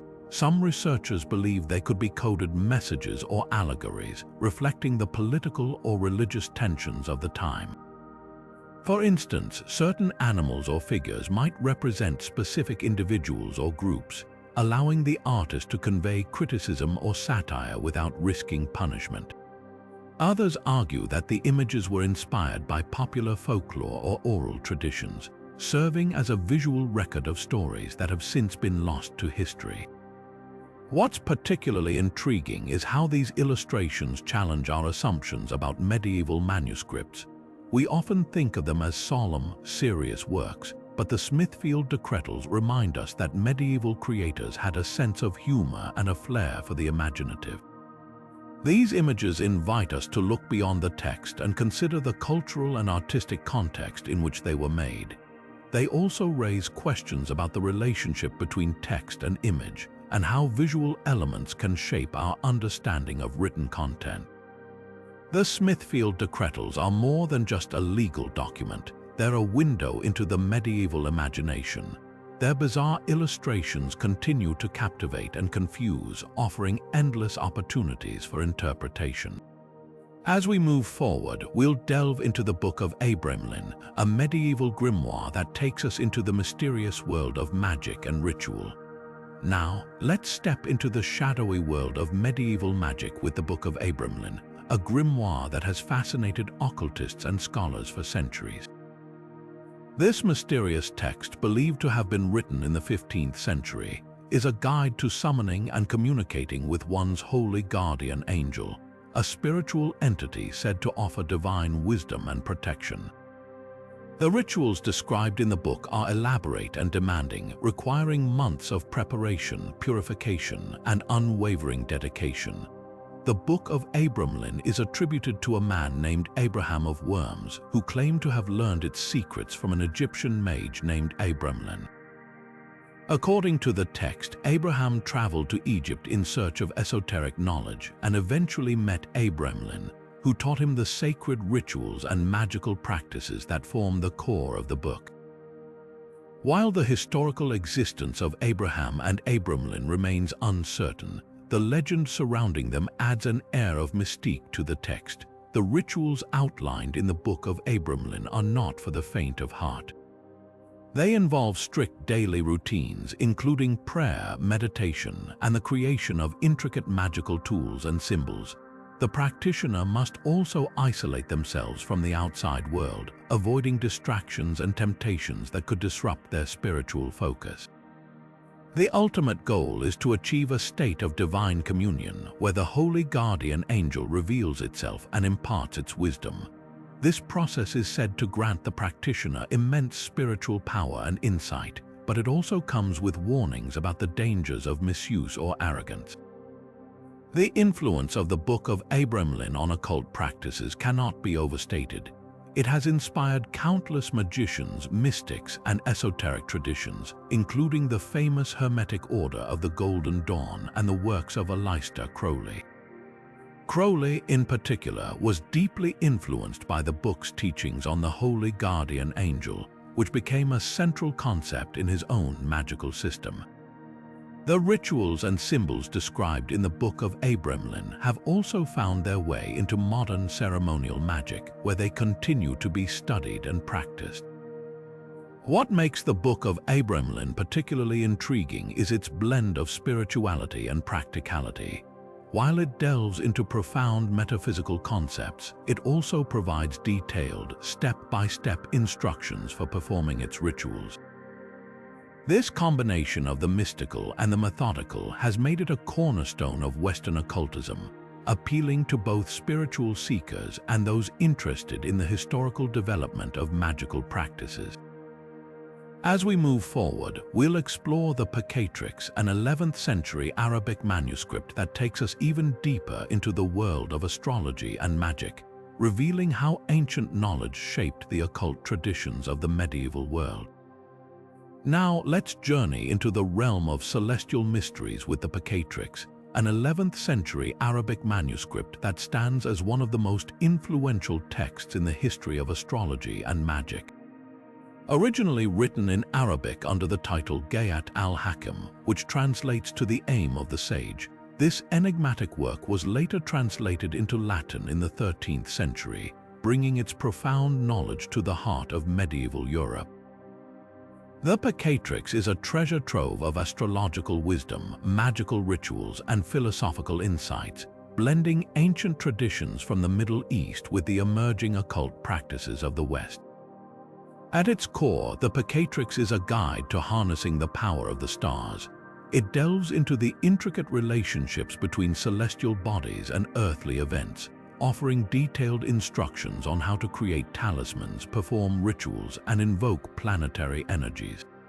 The text is divided into 4 books, each exploring different aspects of magic and astrology, from the properties of the planets to the timing of rituals based on lunar phases. The Picatrix provides a comprehensive framework for understanding and manipulating the forces of the cosmos. One of the most fascinating aspects of the Picatrix is its emphasis on the connection between the physical and spiritual worlds. The text teaches that every object, from stones to plants, carries a unique energy that can be aligned with specific celestial influences. By crafting talismans inscribed with astrological symbols and performing rituals at precise times, practitioners could tap into these energies to achieve their goals, whether for healing, protection, or personal transformation. This blending of astrology, magic, and natural philosophy made the Picatrix a cornerstone of medieval occultism. The translation of the Picatrix into Latin played a pivotal role in shaping European esoteric traditions. As the text spread across the continent, it influenced a wide range of thinkers, from alchemists to philosophers. Its ideas found their way into the works of figures like Marsilio Ficino, a Renaissance scholar who integrated astrological magic into his philosophical writings, and Heinrich Cornelius Agrippa, whose 3 books of occult philosophy drew heavily from the Picatrix.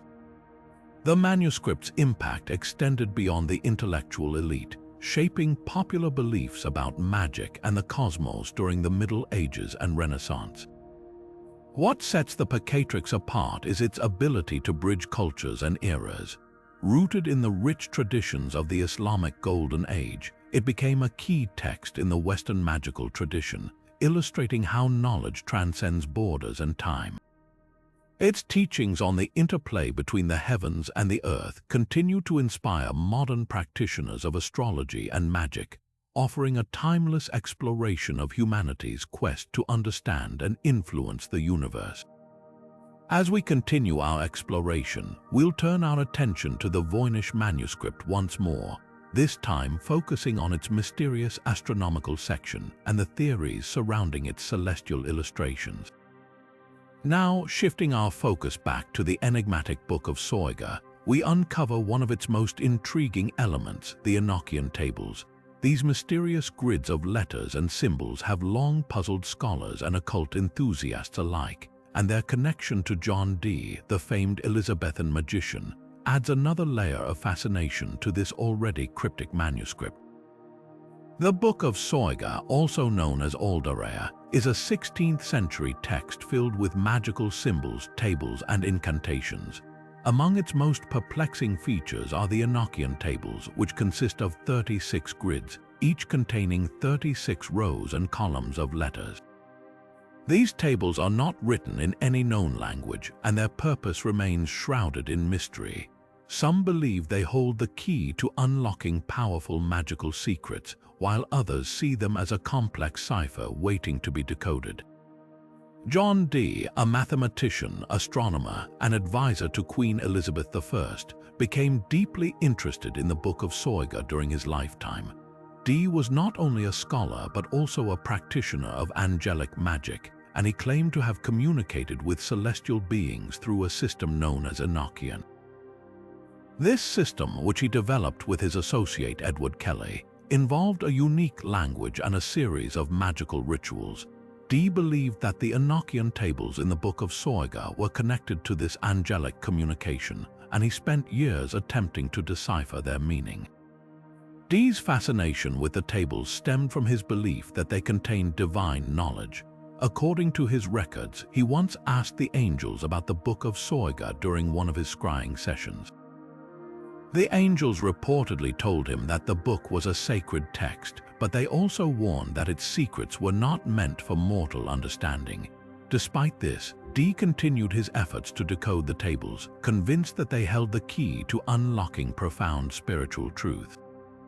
The Enochian tables are structured in a way that suggests they may have been used for divination or ritual magic.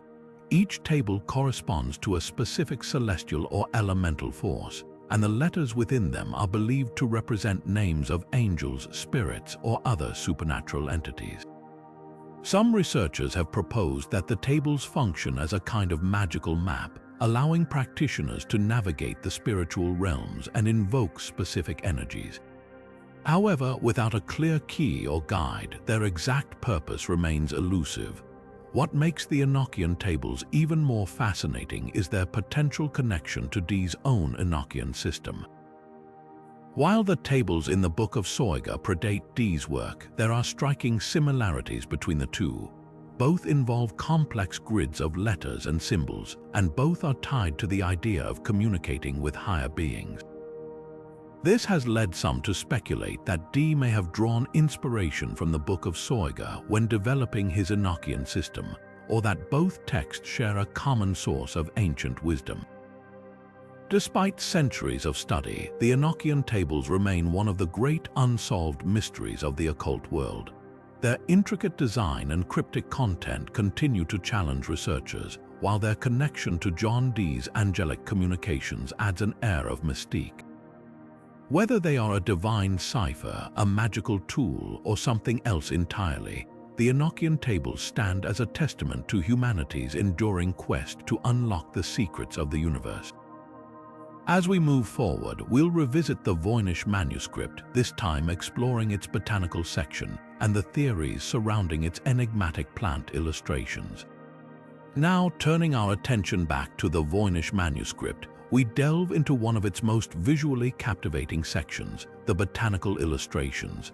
These intricate drawings of plants have fascinated scholars and enthusiasts for centuries, not only for their artistic detail, but also for the mystery surrounding their identity and purpose.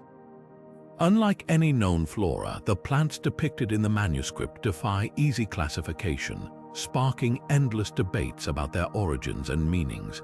The botanical section of the Voynich Manuscript features over 100 illustrations of plants, each rendered with remarkable precision.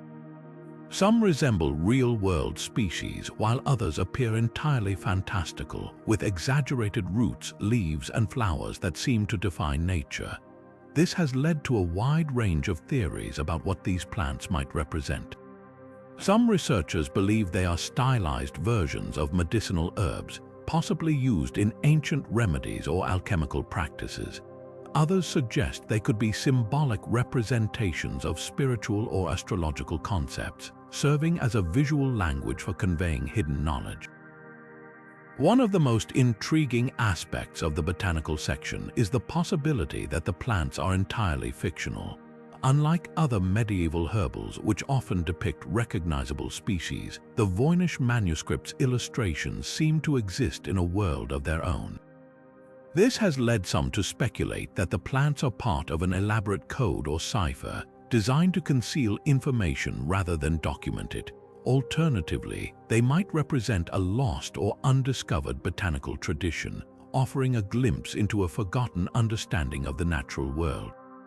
Another theory posits that the plants are not meant to be taken literally at all. Instead, they could serve as metaphors for deeper philosophical or mystical ideas. For example, the exaggerated roots and flowers might symbolize the interconnectedness of life or the hidden forces that govern the universe. This interpretation aligns with the manuscript's overall enigmatic nature, suggesting that its true purpose goes beyond mere documentation. Despite the many theories, the botanical section remains one of the most perplexing parts of the Voynich Manuscript. Efforts to identify the plants have yielded few concrete results, with even the most plausible matches remaining speculative. Some researchers have turned to computational analysis, using algorithms to compare the illustrations with known plant species, but so far no definitive connections have been made. This ongoing mystery only adds to the allure of the manuscript, inviting us to wonder whether its secrets will ever be fully unlocked. As we continue our exploration, we'll shift our focus to the astronomical section of the Voynich Manuscript, where celestial diagrams and star charts offer yet another layer of intrigue. Now, let's shift our focus to the enduring enigma of the Beale Ciphers, specifically the two unsolved codes that continue to baffle treasure hunters and cryptographers alike. While the second cipher was cracked, revealing a detailed inventory of the supposed treasure, the first and third ciphers remained stubbornly elusive, their secrets locked away in a web of numbers and symbols. These unsolved ciphers have become the centerpiece of one of history's greatest treasure hunts, sparking countless attempts to unravel their mysteries. The first cipher, often referred to as cipher number 1, is believed to describe the exact location of the treasure, while the third cipher, cipher number 3, supposedly lists the names of the treasure's owners and their heirs. Despite their apparent simplicity, both ciphers consist of sequences of numbers. Decoding them has proven to be an almost insurmountable challenge. The primary method used to crack the second cipher, which relied on the Declaration of Independence as a key, has failed to yield results for the other two. This has led researchers to speculate that entirely different keys or encryption methods might have been used, adding another layer of complexity to the puzzle. Over the years, countless theories have emerged about how to approach these unsolved ciphers. Some believe that the key lies in other historical documents, such as the United States Constitution or the Magna Carta, while others suggest that the ciphers might require a more creative approach, such as using phonetic patterns or even mathematical algorithms. Modern technology has also entered the fray, with computer programs and artificial intelligence being employed to analyze the numerical sequences in ways that would have been impossible in the 19th century. Yet, despite these advancements, the ciphers remain unbroken, their secrets intact. One of the most intriguing aspects of the unsolved Beale ciphers is the possibility that they might not even be real. Skeptics argue that the entire story could be an elaborate hoax designed to captivate and frustrate in equal measure. The lack of concrete evidence, combined with the fact that no treasure has ever been found, has fueled this theory. However, for those who believe in the ciphers' authenticity, the challenge of solving them is irresistible, a tantalizing puzzle that promises untold riches and historical significance. The ongoing mystery of the Beale ciphers serves as a reminder of the enduring allure of hidden messages and unsolved codes. Whether they are genuine or an elaborate ruse, they continue to captivate the imagination, drawing in new generations of treasure hunters and codebreakers. As we move forward, we'll explore another fascinating manuscript, the Rohonc Codex, where religious symbols and cryptic text create yet another layer of historical intrigue. Turning our attention now to the Rohonc Codex, we find ourselves immersed in a world of enigmatic religious symbols that have puzzled scholars for centuries. This mysterious manuscript, filled with intricate illustrations and an unknown script, is believed to contain a rich tapestry of religious imagery. The symbols within its pages seem to draw from a variety of spiritual traditions, creating a fascinating blend that defies easy categorization. Some researchers suggest that the Codex may have roots in Christianity, pointing to depictions that resemble crosses, angels, and scenes reminiscent of biblical narratives.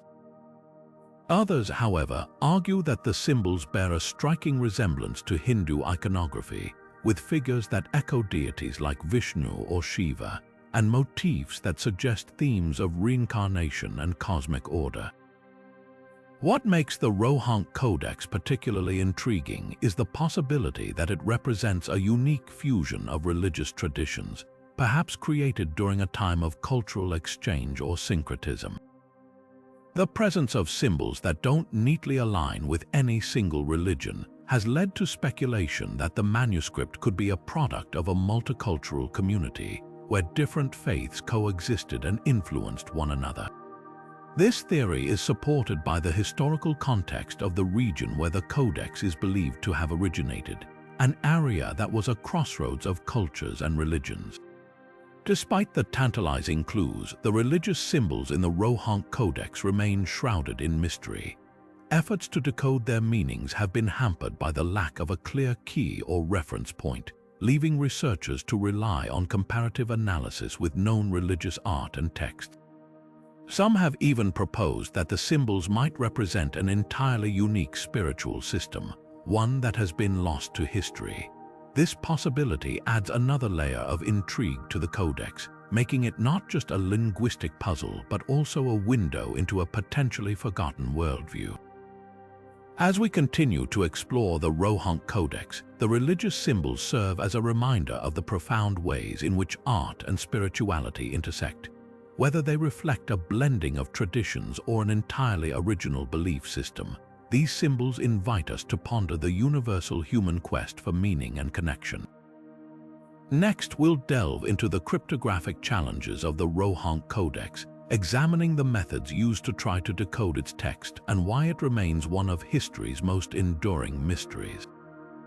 Now, shifting our focus to the Codex Seraphinianus, we encounter a manuscript that is as much a work of art as it is a linguistic enigma. At the heart of this modern mystery lies its invented language, a complex system of symbols and script that has baffled linguists and enthusiasts alike. Unlike other historical manuscripts, the Codex Seraphinianus doesn't just present an unknown language, it creates an entirely new one, complete with its own grammar, syntax, and visual aesthetic. The text flows in a way that mimics real languages with what appear to be paragraphs, sentences, and even punctuation, yet it remains completely indecipherable.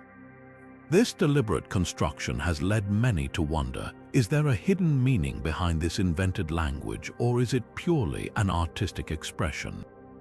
One of the most fascinating aspects of the Codex Seraphinianus is how its language mirrors the surreal and dreamlike quality of its illustrations. The script is fluid and organic, often blending seamlessly with the artwork, as if the words themselves are part of the visual narrative. Some researchers have suggested that the language might be a form of asemic writing, a type of writing that has no specific semantic content but instead evokes the idea of communication. In this interpretation, the text isn't meant to be read in the traditional sense but rather to provoke thought and imagination, much like the rest of the manuscript. Others, however, believe that the language could hold a deeper, more structured meaning. Some linguists have attempted to analyze the patterns in the script, looking for repetitions or recurring symbols that might indicate a grammatical system. While no definitive key has been found, these efforts have revealed intriguing possibilities. For instance, certain symbols appear to correspond to specific themes in the illustrations, such as plants, animals, or human activities. This has led to speculation that the language might function as a kind of visual dictionary, where each symbol represents a concept or object depicted in the artwork. Theories about the purpose of the invented language vary widely. Some argue that it serves as a commentary on the nature of language itself, challenging our assumptions about communication and meaning. Others see it as a reflection of the author's imagination, a way to create a self-contained world that operates by its own rules. Whatever the case, the language of the Codex Seraphinianus invites us to question how we interpret and assign meaning to the written word. It's a reminder that language, like art, is not always about clarity. It can also be about exploration and wonder. As we move forward, we'll explore the philosophical themes woven throughout the Codex Seraphinianus, examining how its surreal content and invented language come together to create a work that defies easy explanation. This manuscript continues to challenge and inspire, proving that some mysteries are meant to be pondered rather than solved. Turning our attention now to the Ripley scrolls, we find ourselves immersed in the intricate world of alchemy, where symbolism and mystery intertwine. These scrolls, attributed to the 15th century alchemist George Ripley, are not just historical artifacts but visual narratives of the alchemical process. At their core, they depict the journey toward creating the Philosopher's Stone, a legendary substance said to grant immortality and turn base metals into gold. But beyond the allure of these promises, the Ripley scrolls offer a deeper exploration of transformation, both of matter and the self. The alchemical process illustrated in the scrolls is rich with symbolic imagery, each element carefully chosen to represent stages of purification and enlightenment. One of the most striking features is the recurring motif of the Ouroboros, a serpent eating its own tail. This ancient symbol represents the cyclical nature of life, death, and rebirth, mirroring the alchemist's quest to refine raw materials into something transcendent. The scrolls also depict various vessels, furnaces, and chemical reactions, each serving as a metaphor for the inner work required to achieve spiritual and material perfection. Central to the Ripley scrolls is the concept of the great work, the alchemical process of creating the Philosopher's Stone. This process is often divided into stages, each marked by a specific color transformation, from black nigrido, representing decay and dissolution, to white albedo, symbolizing purification, and finally to red rubido, signifying the culmination of the work. These stages are not just about chemical changes, but also reflect the alchemist's personal journey toward enlightenment. The scrolls emphasize that the creation of the Philosopher's Stone is as much about inner transformation as it is about external experimentation. One of the most fascinating aspects of the Ripley scrolls is their use of allegory. For instance, the imagery of a king and queen uniting in a chemical wedding symbolizes the union of opposites, male and female, sun and moon, sulfur and mercury. This union is essential for the creation of the Philosopher's Stone, as it represents the harmony of dualities necessary for transformation. The scrolls also feature cryptic verses and riddles, adding another layer of complexity to their interpretation. These texts suggest that the true meaning of the alchemical process is hidden, accessible only to those who possess the knowledge and insight to decode it. The Ripley scrolls continue to captivate scholars and enthusiasts alike, not just for their historical significance but for their enduring mystery.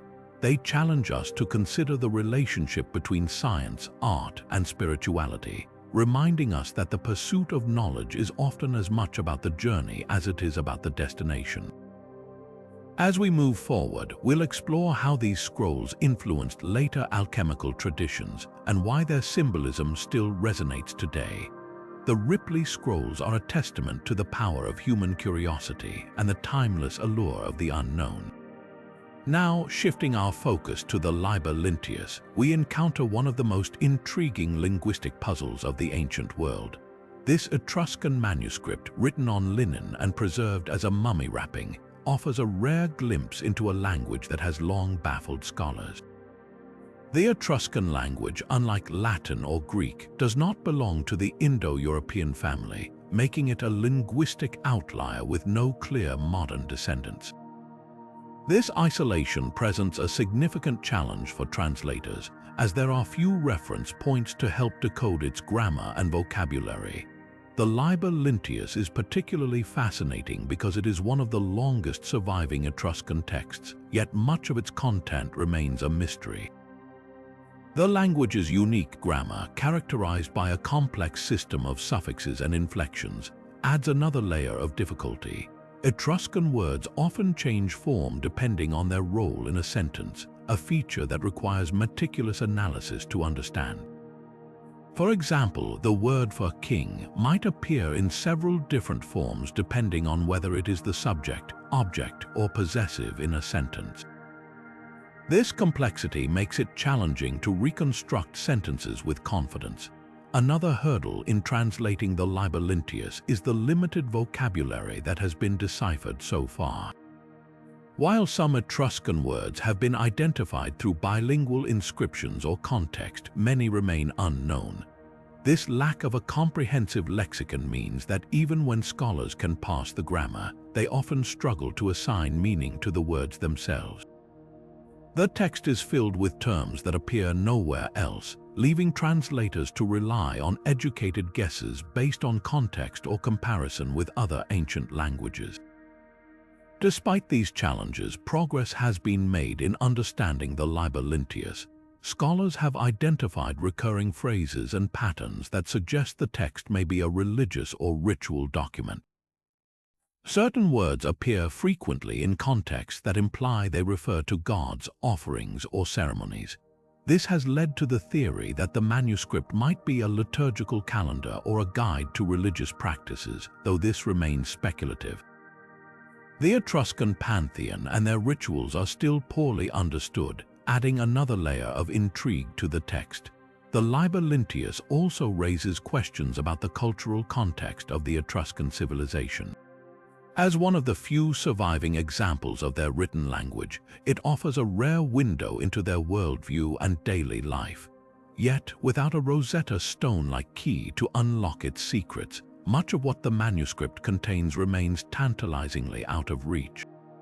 The effort to translate it is not just an academic exercise but a quest to recover a lost chapter of human history. As we continue to explore the mysteries of the Liber linteus, we are reminded of the enduring power of language to connect us with the past.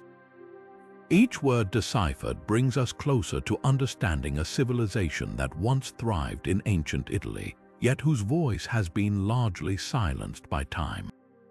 The challenges of translating the Etruscan language are immense, but they also highlight the importance of preserving and studying these ancient texts. They are not just relics of the past, but keys to unlocking the stories of those who came before us. Now, turning our attention to the Oera Linda book, we step into a world of controversy and debate. This Frisian manuscript, purportedly dating back to ancient times, has sparked intense discussions among historians and scholars due to its bold claims about early European societies. At the heart of the controversy is its depiction of a matriarchal civilization, a concept that challenges traditional narratives of ancient history. The book describes a society led by women, where priestesses held significant power and influence, guiding their people through wisdom and spiritual leadership.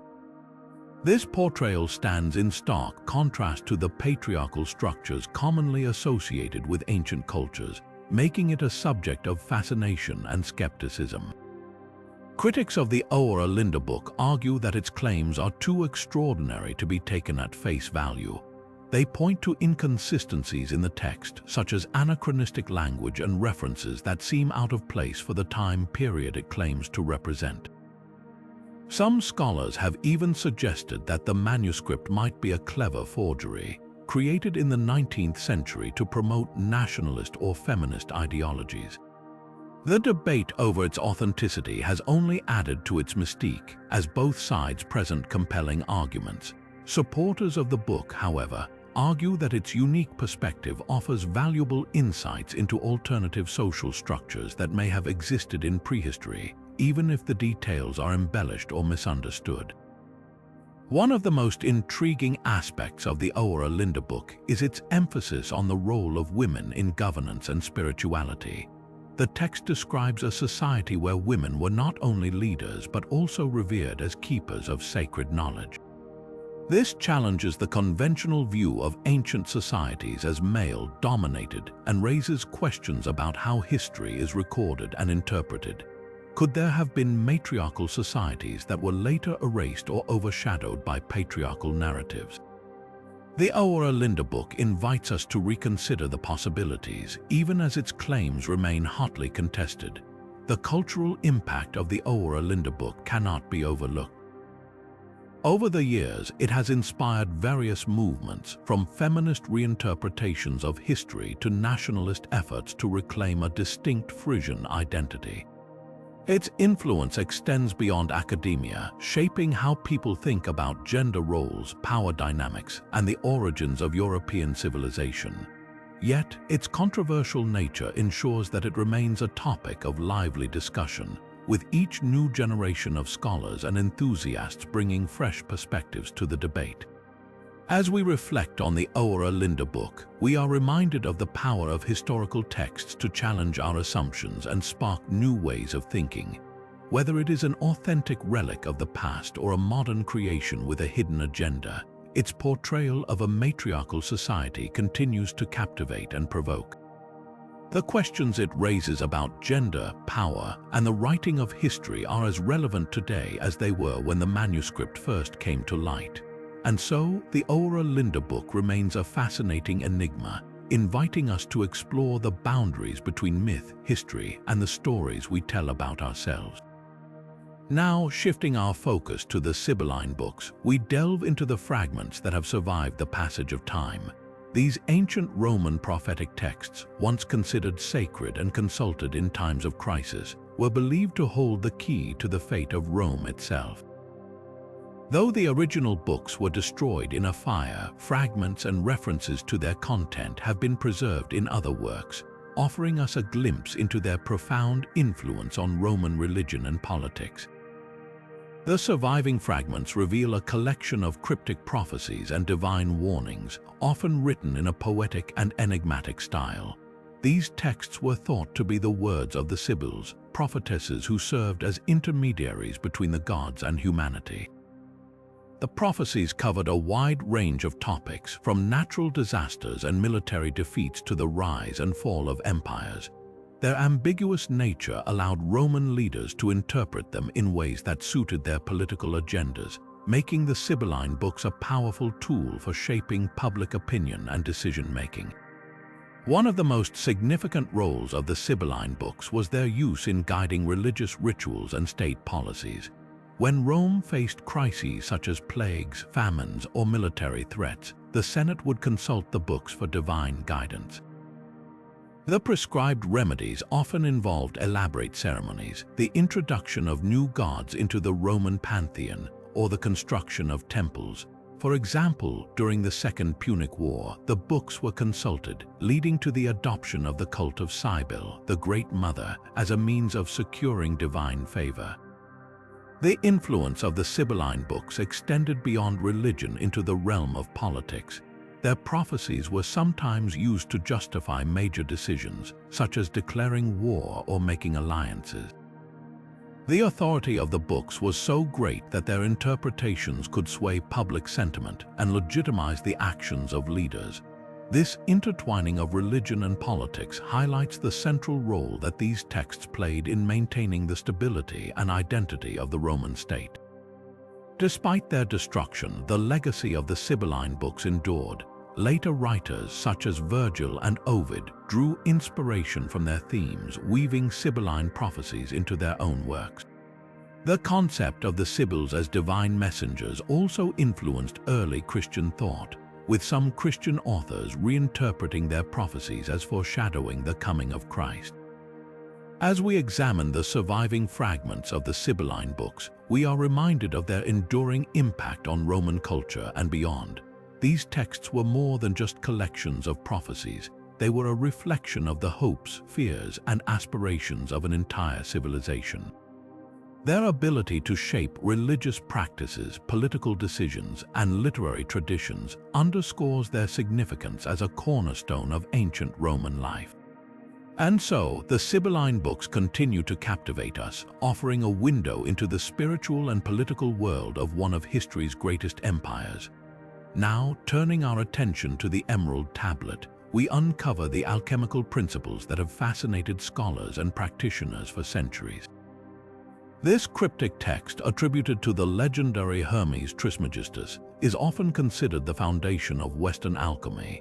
Its concise yet profound statements have been interpreted in countless ways, shaping the practices and philosophies of alchemists throughout history. At the heart of the Emerald Tablet lies the principle of correspondence, encapsulated in the famous phrase, "As above, so below." This idea suggests a deep connection between the macrocosm, or the universe, and the microcosm, or the individual. Alchemists believed that by understanding and manipulating the natural world, they could unlock the secrets of the cosmos and achieve spiritual enlightenment.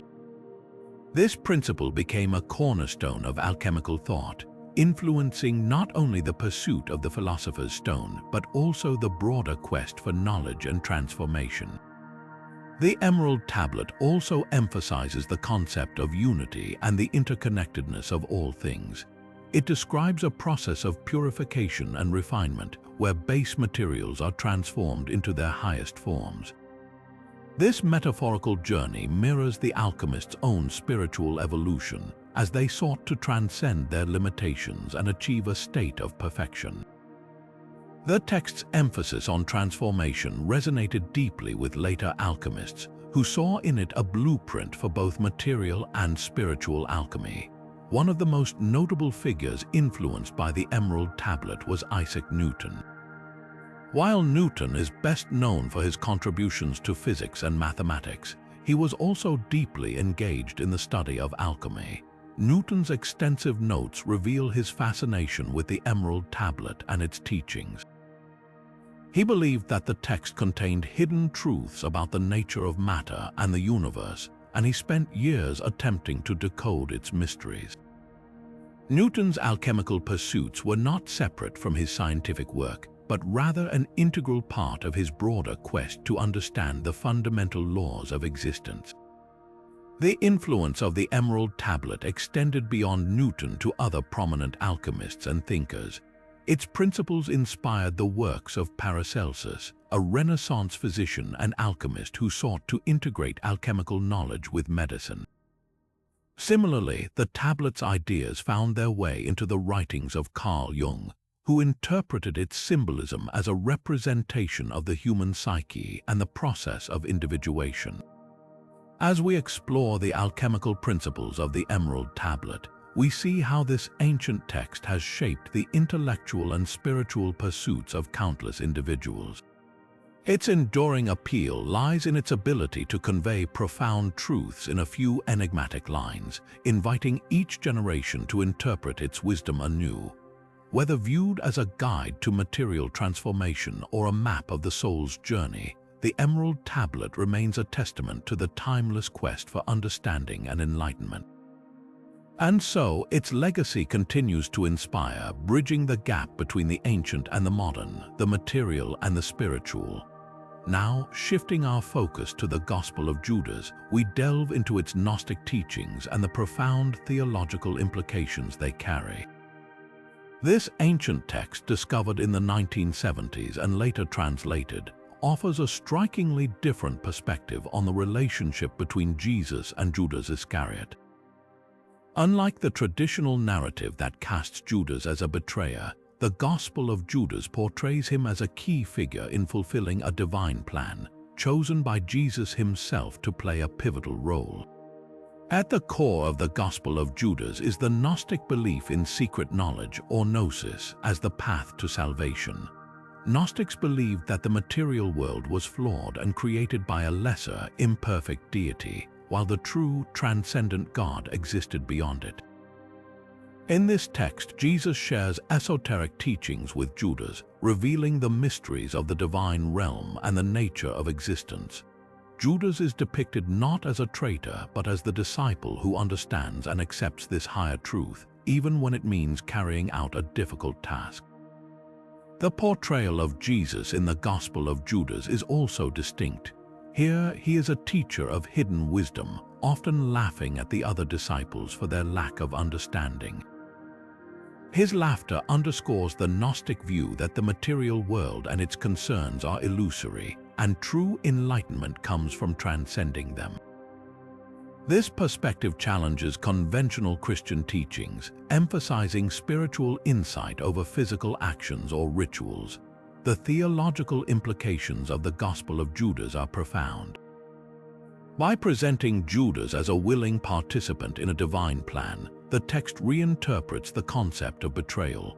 Instead of an act of treachery, Judas's handing over of Jesus becomes a necessary step in the cosmic order, a sacrifice that enables the liberation of the divine spark within humanity.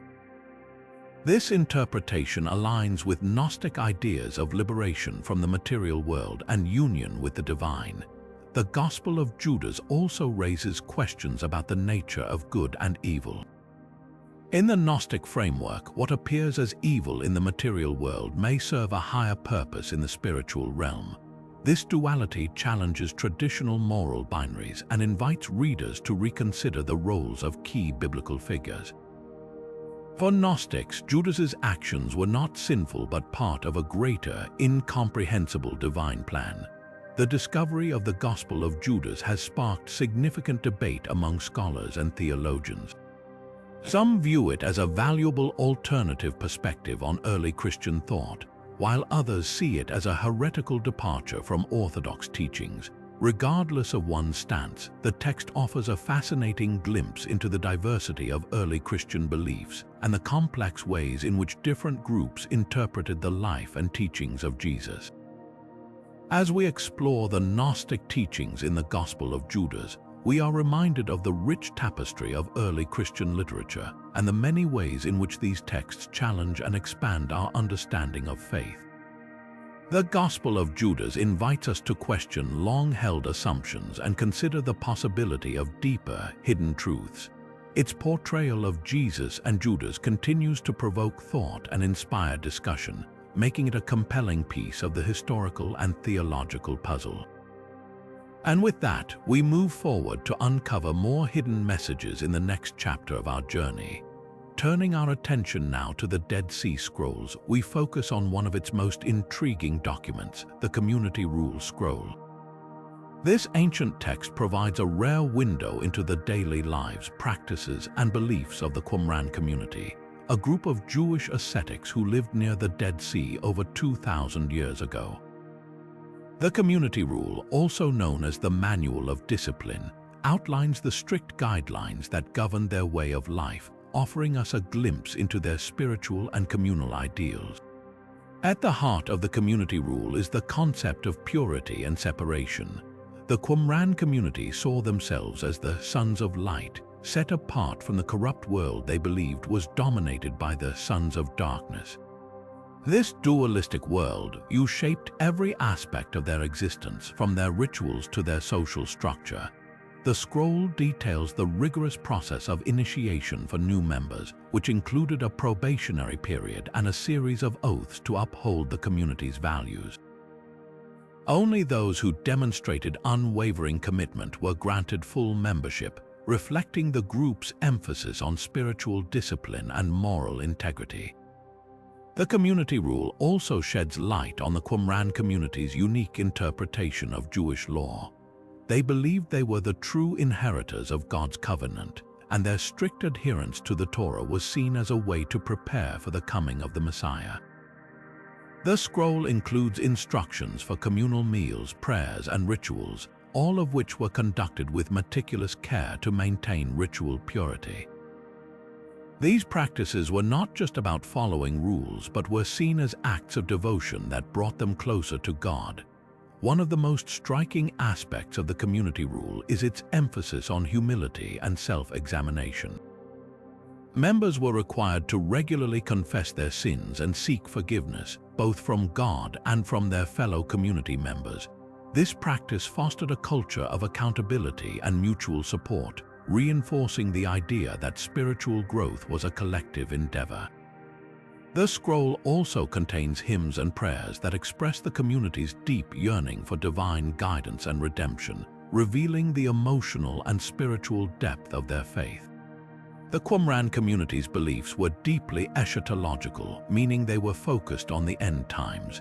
They believed that a final battle between the forces of light and darkness was imminent, and they saw themselves as God's chosen warriors in this cosmic struggle. The community rule outlines their preparations for this ultimate conflict, including the formation of a hierarchical structure led by a council of 12 men and 3 priests. This structure was designed to ensure order and unity as they awaited the fulfillment of their prophetic vision. The discovery of the community rule scroll has been invaluable to scholars studying early Judaism and the origins of Christianity.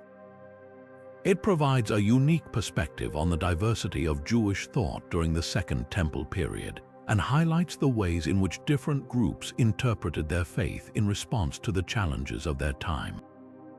The Qumran community's emphasis on purity, discipline, and anticipation of the Messiah offers a fascinating contrast to other Jewish sects of the era, enriching our understanding of the religious landscape of ancient Judea. As we explore the community rule, we are reminded of the enduring power of ancient texts to illuminate the beliefs and practices of those who came before us. The Qumran community's dedication to their spiritual ideals, as captured in this scroll, continues to inspire and challenge us to reflect on our own values and commitments. With this deeper understanding of their world, we now move forward to uncover more hidden messages in the next chapter of our journey. Now, let's shift our focus to one of the most tantalizing mysteries tied to the Dead Sea Scrolls, the Copper Scroll and the treasure hunt it has inspired. Unlike the other scrolls, which are written on parchment or papyrus, the Copper Scroll stands out for its unique material. Made of copper, this scroll was designed to last, and its contents have sparked centuries of intrigue and speculation.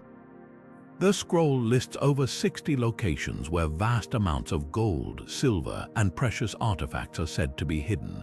But here's the catch: deciphering these locations has proven to be an extraordinary challenge.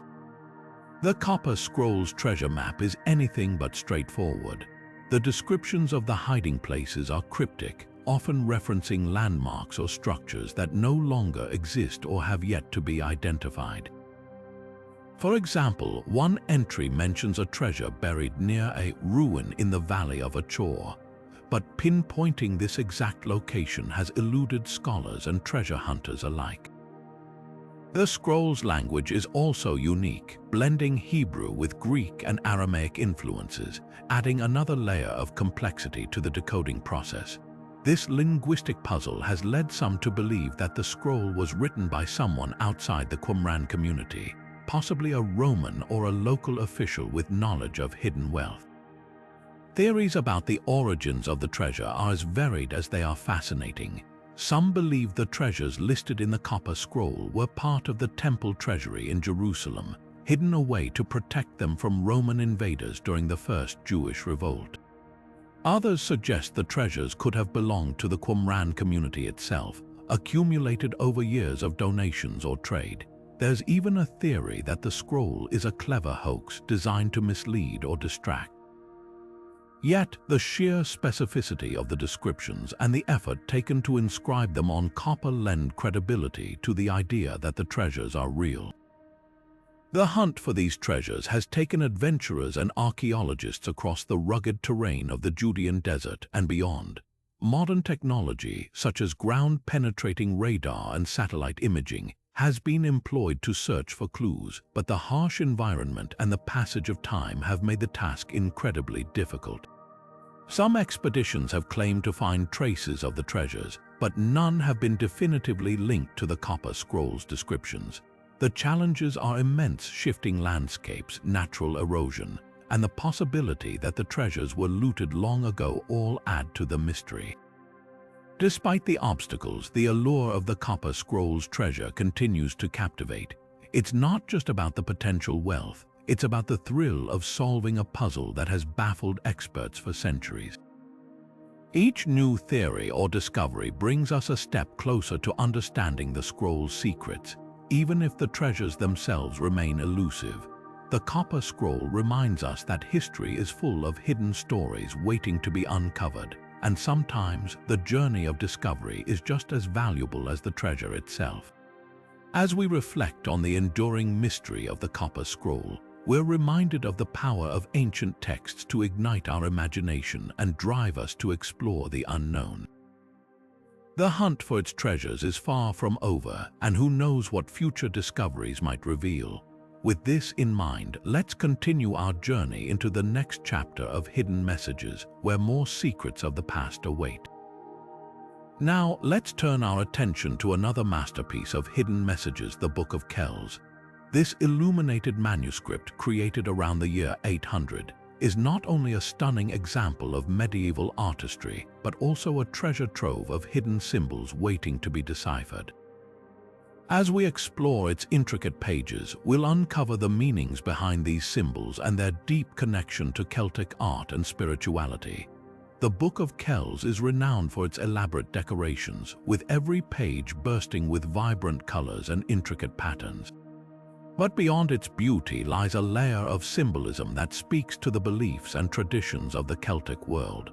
One of the most striking features is the use of interlacing patterns, where lines and shapes weave together in endless loops. These designs are more than just decorative, they symbolize the interconnectedness of life, the eternal cycle of nature, and the unity of all creation. For the monks who created the Book of Kells, these patterns were a way to reflect the divine order of the universe. Another fascinating aspect of the manuscript is its use of animal motifs. Creatures like lions, peacocks, and snakes appear throughout the pages, often intertwined with the text or forming part of the decorative borders. These animals carry symbolic meanings rooted in both Christian and Celtic traditions. For example, the lion often represents Christ's resurrection, while the peacock symbolizes immortality. The snake, on the other hand, can have dual meanings. It might represent temptation, as in the story of Adam and Eve, or healing, drawing from older Celtic beliefs. These animal symbols add layers of meaning to the text, inviting readers to look beyond the surface and contemplate deeper spiritual truths. The Book of Kells also features a wealth of human figures, often depicted in stylized or symbolic ways. Some of these figures are thought to represent biblical characters, while others may embody virtues or spiritual concepts. For instance, the image of a man holding a book could symbolize the transmission of knowledge or the importance of Scripture. These figures are often surrounded by intricate designs, creating a visual dialogue between the human and the divine. The artists behind the Book of Kells used these images to convey complex theological ideas in a way that was accessible to both the educated and the illiterate.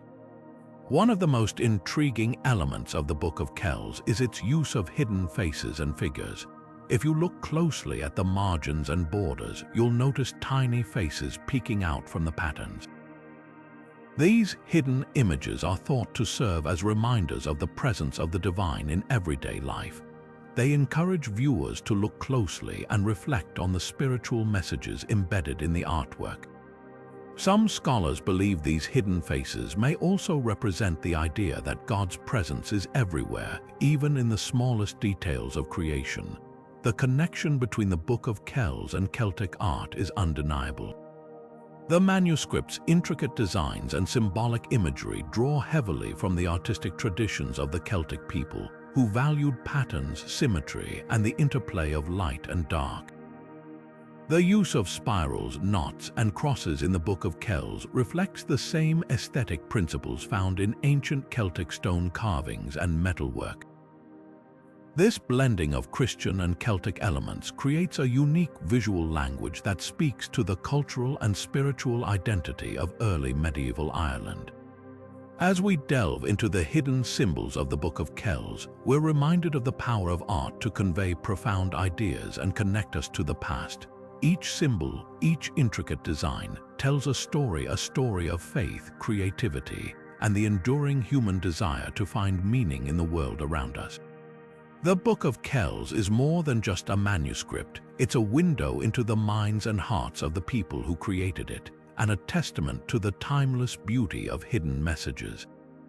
With this in mind, let's continue our journey where more secrets of the past await to be uncovered. Now, let's shift our focus to one of the most striking and mysterious features of the Codex Gigas, the full-page illustration of the devil. This imposing image, often referred to as the Devil's Portrait, is one of the most iconic elements of the manuscript, capturing the imagination of scholars and viewers alike. The devil is depicted as a monstrous figure, crouching in a dark, eerie landscape with sharp claws, wild hair, and a menacing expression. But what does this image truly represent, and why was it included in such a prominent way? The Devil's Portrait is more than just a depiction of evil. It carries deep symbolic meaning rooted in medieval Christian theology.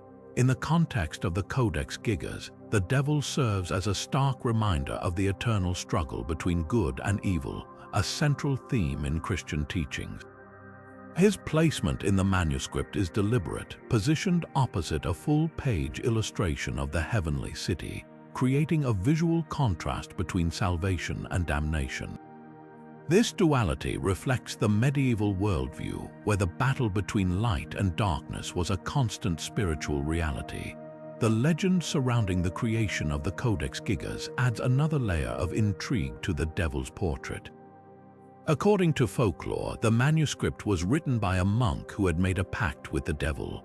The story goes that the monk, facing punishment for breaking his monastic vows, promised to create the most magnificent book in a single night in exchange for his soul.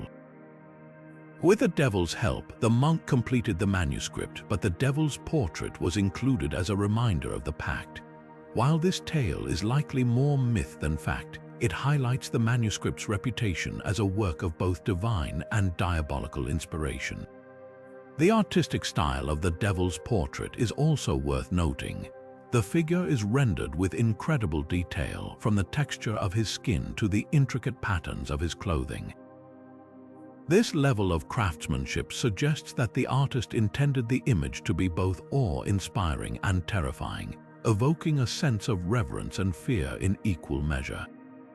The devil's posture, crouched and ready to pounce, adds to the sense of menace, while the dark, shadowy background creates an atmosphere of foreboding. Beyond its religious and artistic significance, the Devil's Portrait has sparked numerous interpretations over the centuries. Some scholars believe it may have served as a warning to readers, reminding them of the consequences of sin and the importance of living a virtuous life.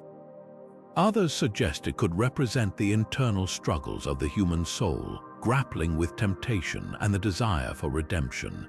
Whatever its true meaning, the Devil's Portrait remains one of the most compelling and enigmatic images in medieval art.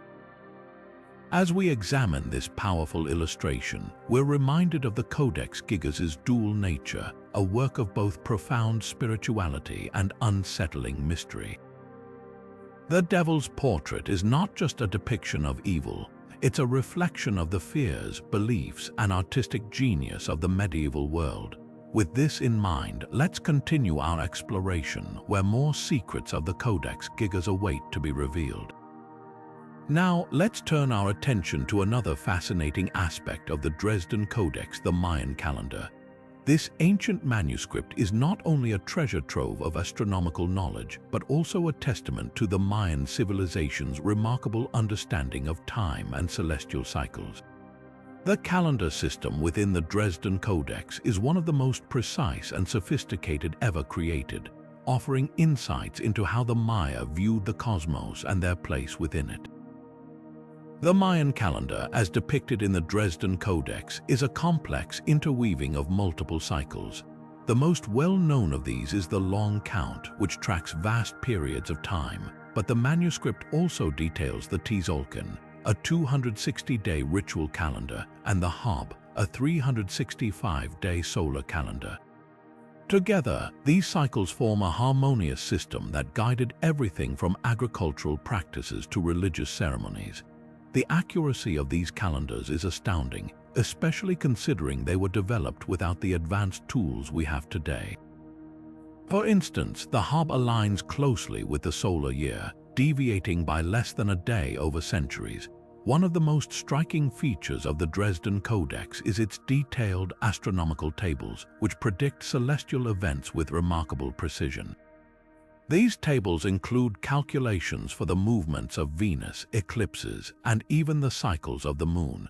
The Venus Table, in particular, is a masterpiece of Mayan astronomy.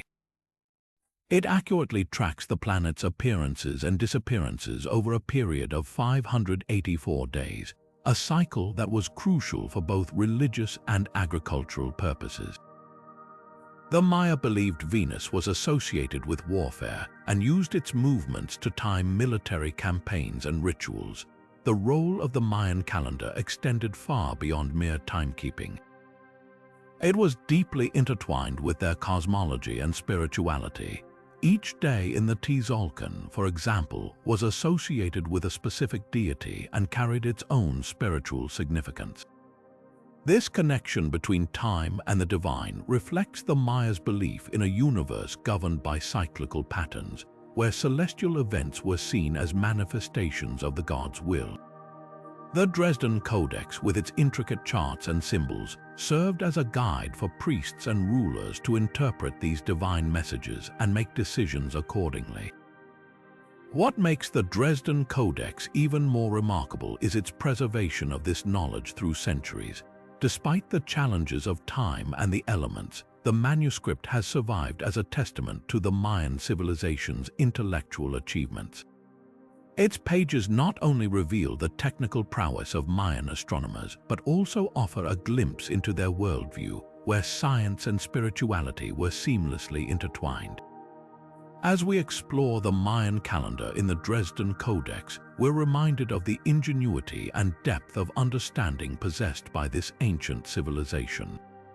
Their ability to map the heavens with such precision speaks to a profound connection with the cosmos, one that continues to inspire awe and admiration. With this in mind, let's move forward where more secrets of the Dresden Codex await to be uncovered. Now, shifting our focus to another captivating narrative within the Popol Vuh, we encounter the legendary tale of the hero twins Hunahpu and Exbalanque. This story is not just a myth but a profound exploration of themes like sacrifice, resilience, and the triumph of life over death. The hero twins' journey is central to the Popol Vuh, offering a window into the spiritual and cultural values of the K-adjective-I-C-H-E adjective Maya. The tale begins with the twins' father, Hunahpu, and his brother, Hunahpu, who are lured to the underworld Xibalba by the Lords of Death. After being defeated in a series of trials, they are sacrificed, and Hunahpu's head is hung in a calabash tree as a grim trophy. This sets the stage for the hero twins' own journey as they seek to avenge their father and restore balance to the world. Their story is one of cunning, bravery, and transformation as they navigate the treacherous underworld and outwit its rulers. What makes the hero twins' narrative so compelling is its layered symbolism. Their trials in Xibalba represent the challenges of life and the inevitability of death, but also the possibility of rebirth. Through their cleverness and resourcefulness, Hunahpu and Exbalanque overcome impossible odds, ultimately defeating the Lords of Xibalba and resurrecting their father. This act of resurrection is not just a personal victory but a cosmic one, symbolizing the cyclical nature of life and the enduring power of hope. The themes of sacrifice and resurrection in the hero twin story resonate deeply with the Maya worldview. For them, life was a continuous cycle of death and renewal, mirrored in the natural world through the changing seasons and the movements of celestial bodies. The twins' journey reflects this belief, showing that even in the face of overwhelming darkness, light and life can prevail. Their story also underscores the importance of unity and cooperation, as the twins rely on each other's strengths to achieve their goals. The Popol Vuh's portrayal of the hero twins is not just a tale of adventure but a moral and spiritual guide. It teaches lessons about perseverance, the value of sacrifice, and the transformative power of resilience. These themes continue to inspire, offering timeless wisdom that transcends cultural and historical boundaries. As we reflect on the hero twins' journey, we're reminded of the enduring power of storytelling to convey profound truths. Their story is a testament to the resilience of the human spirit and the belief that even in the darkest moments, there is always a path to renewal. With this in mind, let's continue our exploration of the Popol Vuh, where more layers of its rich narrative await to be uncovered. Now, as we turn our attention to the Hypnerotomachia Poliphili, we find ourselves immersed in a world where architecture becomes more than just stone and mortar. It transforms into a language of its own. This Renaissance manuscript, filled with intricate illustrations and cryptic text, is a treasure trove of architectural symbolism, blending fantasy with real-world inspirations in a way that continues to captivate scholars and enthusiasts alike. The architectural details in the Hypnerotomachia Poliphili are not merely decorative. They are deeply symbolic, reflecting the philosophical and artistic ideals of the Renaissance. The structures depicted in the manuscript often combine elements from classical antiquity, such as Roman columns and Greek temples, with imaginative, almost dreamlike designs. This fusion creates a sense of timelessness, suggesting that the pursuit of beauty and knowledge transcends any single era. One of the most striking features of the manuscript's architecture is its use of symmetry and proportion, principles that were central to Renaissance thought. These designs echo the belief that harmony in architecture mirrors the harmony of the universe itself. The intricate layouts of gardens, fountains, and temples in the Hypnerotomachia Poliphili are not just visually stunning, they invite readers to contemplate the relationship between human creativity and the natural world. The real-world inspirations behind these architectural marvels are equally fascinating. Scholars have noted similarities between the structures in the manuscript and actual Renaissance buildings, such as those designed by Leon Battista Alberti or inspired by the works of Vitruvius. The manuscript's detailed depictions of arches, domes, and ornate facades suggest that its anonymous author had a deep understanding of contemporary architectural trends, as well as a vivid imagination for blending them into a cohesive, otherworldly vision. Beyond their aesthetic appeal, the architectural elements in the Hypnerotomachia Poliphili carry layers of symbolic meaning. For instance, the recurring motif of labyrinths and winding paths can be interpreted as a metaphor for the journey of life, a theme that resonates with the manuscript's broader narrative of love and self-discovery. Similarly, the use of obelisks and pyramids may symbolize the quest for enlightenment, drawing on ancient Egyptian and classical traditions. What makes these architectural details so compelling is their ability to transport readers into a world where every column, every arch, and every garden tells a story. They invite us to explore not just the physical spaces but the ideas and ideals they represent. The Hypnerotomachia Poliphili challenges us to see architecture as a living, breathing art form, one that bridges the gap between the past and the present, the real and the imagined. As we continue to unravel the mysteries of this remarkable manuscript, we're reminded of the power of architecture to inspire, to provoke thought, and to connect us with the deeper currents of human creativity. With this in mind, let's delve further into the Hypnerotomachia Poliphili, where every page holds new wonders waiting to be discovered. Now, shifting our focus to the Archimedes Palimpsest, we uncover a manuscript that has rewritten our understanding of ancient mathematics. This remarkable text, originally written by the brilliant Greek mathematician Archimedes, was later erased and overwritten with religious prayers, a common practice in the medieval period. Yet, thanks to modern technology, the hidden mathematical treasures beneath the surface have been brought back to life, revealing insights that continue to astonish scholars today.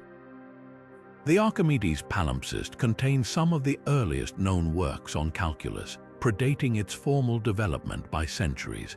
Among its most significant discoveries is the concept of infinitesimals, which laid the groundwork for integral calculus. Archimedes used this idea to calculate areas and volumes of complex shapes, a revolutionary approach that demonstrated his genius and foresight. These methods were so advanced that they wouldn't be fully understood or appreciated until the scientific revolution over 1,000 years later. Another groundbreaking revelation in the Palimpsest is Archimedes' work on the method of mechanical theorems. This text provides a rare glimpse into his thought process, showing how he used mechanical principles to derive geometric proofs. It's a fascinating blend of physics and mathematics, showcasing his ability to think across disciplines. The manuscript also includes his exploration of the Stomachion, an ancient puzzle that delves into combinatorics, a field of mathematics that studies the arrangement of objects. This discovery highlights Archimedes' interest in both practical and theoretical problems, revealing a mind that was endlessly curious and innovative. The recovery of these texts is a story of perseverance and ingenuity. Using advanced imaging techniques such as multispectral imaging and X-ray fluorescence, researchers were able to uncover the original writings beneath the medieval prayers. This painstaking process not only revealed the mathematical content, but also provided a deeper understanding of how ancient texts were preserved, altered, and ultimately rediscovered. The Archimedes Palimpsest stands as a testament to the resilience of human knowledge, surviving centuries of obscurity to inspire future generations. What makes these discoveries so extraordinary is their enduring relevance. Archimedes' ideas continue to influence modern mathematics and science, proving that the pursuit of knowledge is timeless. The Palimpsest reminds us that even the most fragile manuscripts can hold the keys to understanding our intellectual heritage. As we reflect on the significance of these mathematical breakthroughs, we're reminded of the power of curiosity and the importance of preserving the past to illuminate the future. With this in mind, let's continue our journey through the world of hidden messages, where every discovery brings us closer to unraveling the mysteries of history. Now, turning our attention to the Smithfield Decretals, we find ourselves immersed in a world where the margins of a medieval legal text come alive with some of the most bizarre and intriguing illustrations ever created. These marginalia, often dismissed as mere doodles, are anything but random. They offer a fascinating glimpse into the medieval imagination, blending humor, satire, and even subversion in ways that continue to puzzle and delight scholars. The Smithfield Decretals, a collection of papal decrees compiled in the 13th century, might seem like an unlikely place for artistic expression. Yet, the margins of this manuscript are filled with vivid, often surreal images that range from animals engaged in human activities to fantastical creatures and scenes of everyday life. One of the most striking features of these illustrations is their sheer unpredictability. A rabbit might be depicted as a judge, a fox preaching to a flock of geese, or a knight jousting with a snail. These whimsical images seem to defy logic, yet they are thought to carry deeper meanings.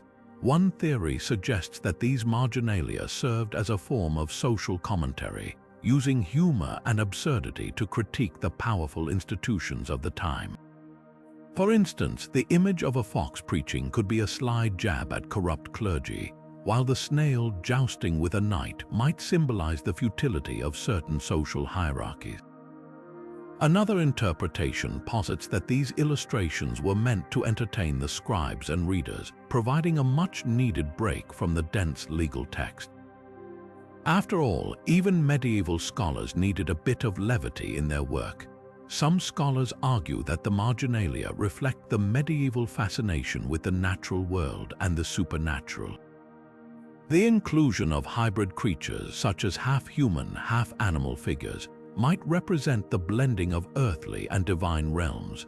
Others see these images as a form of visual storytelling, where each illustration tells a miniature tale that complements or contrasts with the text. Whatever their purpose, these marginalia remind us that medieval manuscripts were not just repositories of knowledge, but also canvases for creativity and imagination.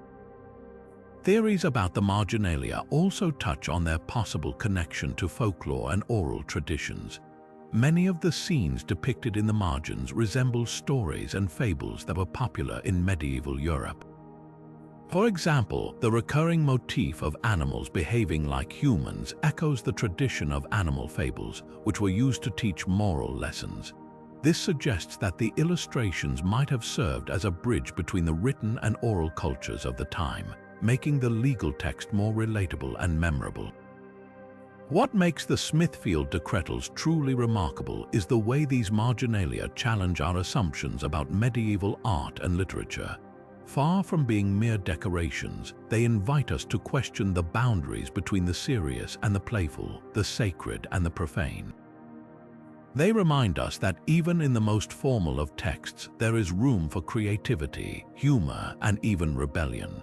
As we explore these bizarre illustrations, we are reminded that history is not just a record of facts, but also a tapestry of stories, symbols, and secrets waiting to be uncovered. With this in mind, let's continue our journey through the hidden messages of history, where even the margins of a legal text can reveal a world of wonder and intrigue. Shifting our focus to the intricate rituals of the Book of Abramelin, we uncover a world of profound spiritual discipline and mystical practices.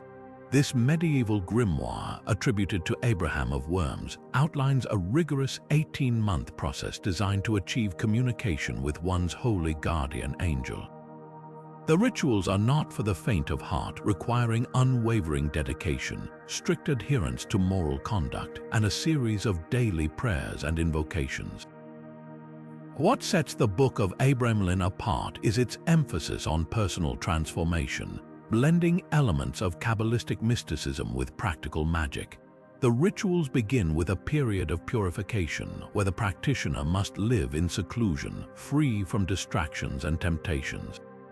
This phase is crucial as it prepares the individual for the spiritual work ahead. Daily prayers performed at specific times are central to the process, along with the creation of sacred tools and symbols. The text provides detailed instructions for crafting magical squares, which are believed to hold immense power when used correctly. These squares, filled with intricate combinations of letters and numbers, are thought to channel divine energy and facilitate communication with spiritual entities. One of the most fascinating aspects of the Book of Abramelin is its influence on modern occult practices. Figures like Aleister Crowley and the Hermetic Order of the Golden Dawn drew heavily from its teachings, adapting its rituals to fit their own systems of magic. Crowley, in particular, credited the book with shaping his concept of the holy guardian angel, a central figure in his spiritual philosophy. The rituals described in the Book of Abramelin also inspired the creation of modern ceremonial magic, blending ancient traditions with contemporary esoteric thought. Despite its complexity, the Book of Abramelin continues to captivate those drawn to the mystical arts. Its rituals offer a structured path to spiritual enlightenment, emphasizing the importance of discipline, purity, and devotion. For modern practitioners, the book serves as both a guide and a challenge, inviting them to explore the depths of their own spirituality while connecting with a tradition that spans centuries. As we reflect on these ancient practices, we are reminded of the enduring power of ritual and the timeless quest for divine knowledge.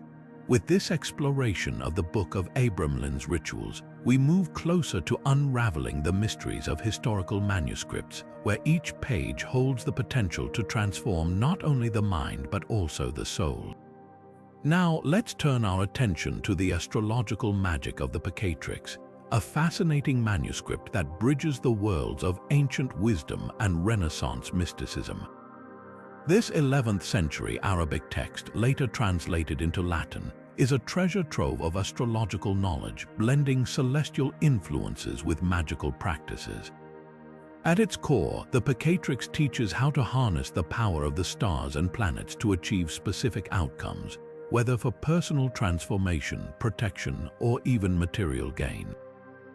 Its methods are intricate, relying on precise calculations of planetary alignments and the creation of talismans imbued with astral energy.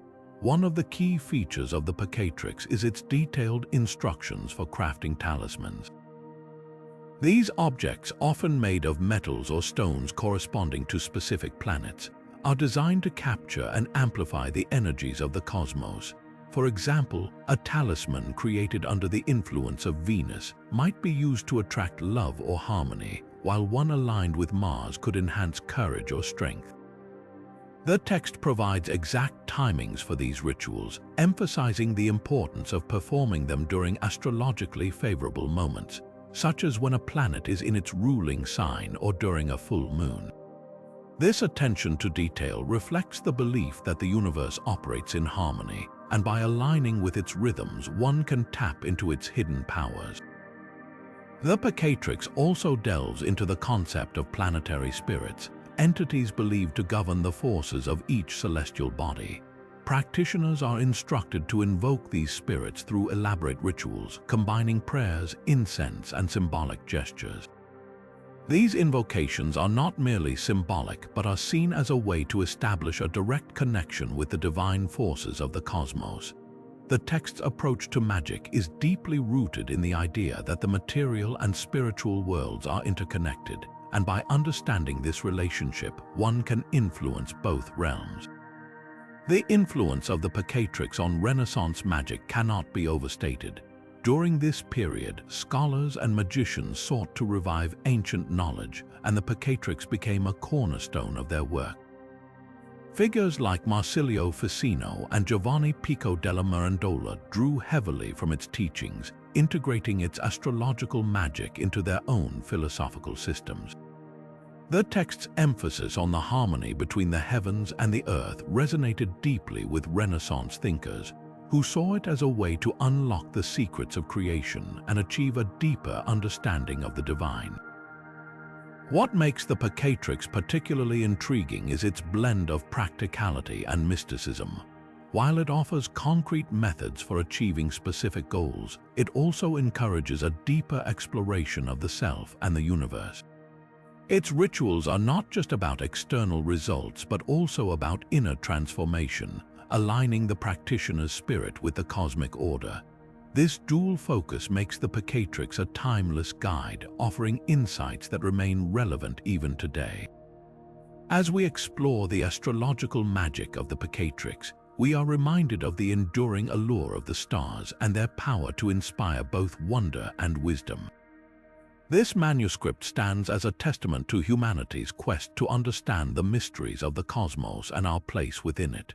With this in mind, we continue our journey through the hidden messages of historical manuscripts, where each page reveals new layers of meaning and magic. Now, shifting our focus to the celestial mysteries of the Voynich Manuscript, we delve into its enigmatic astronomical section.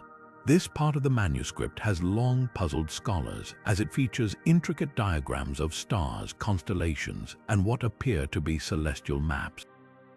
Unlike traditional medieval astronomical texts, the Voynich Manuscript's illustrations are shrouded in ambiguity, blending recognizable patterns with entirely unfamiliar symbols.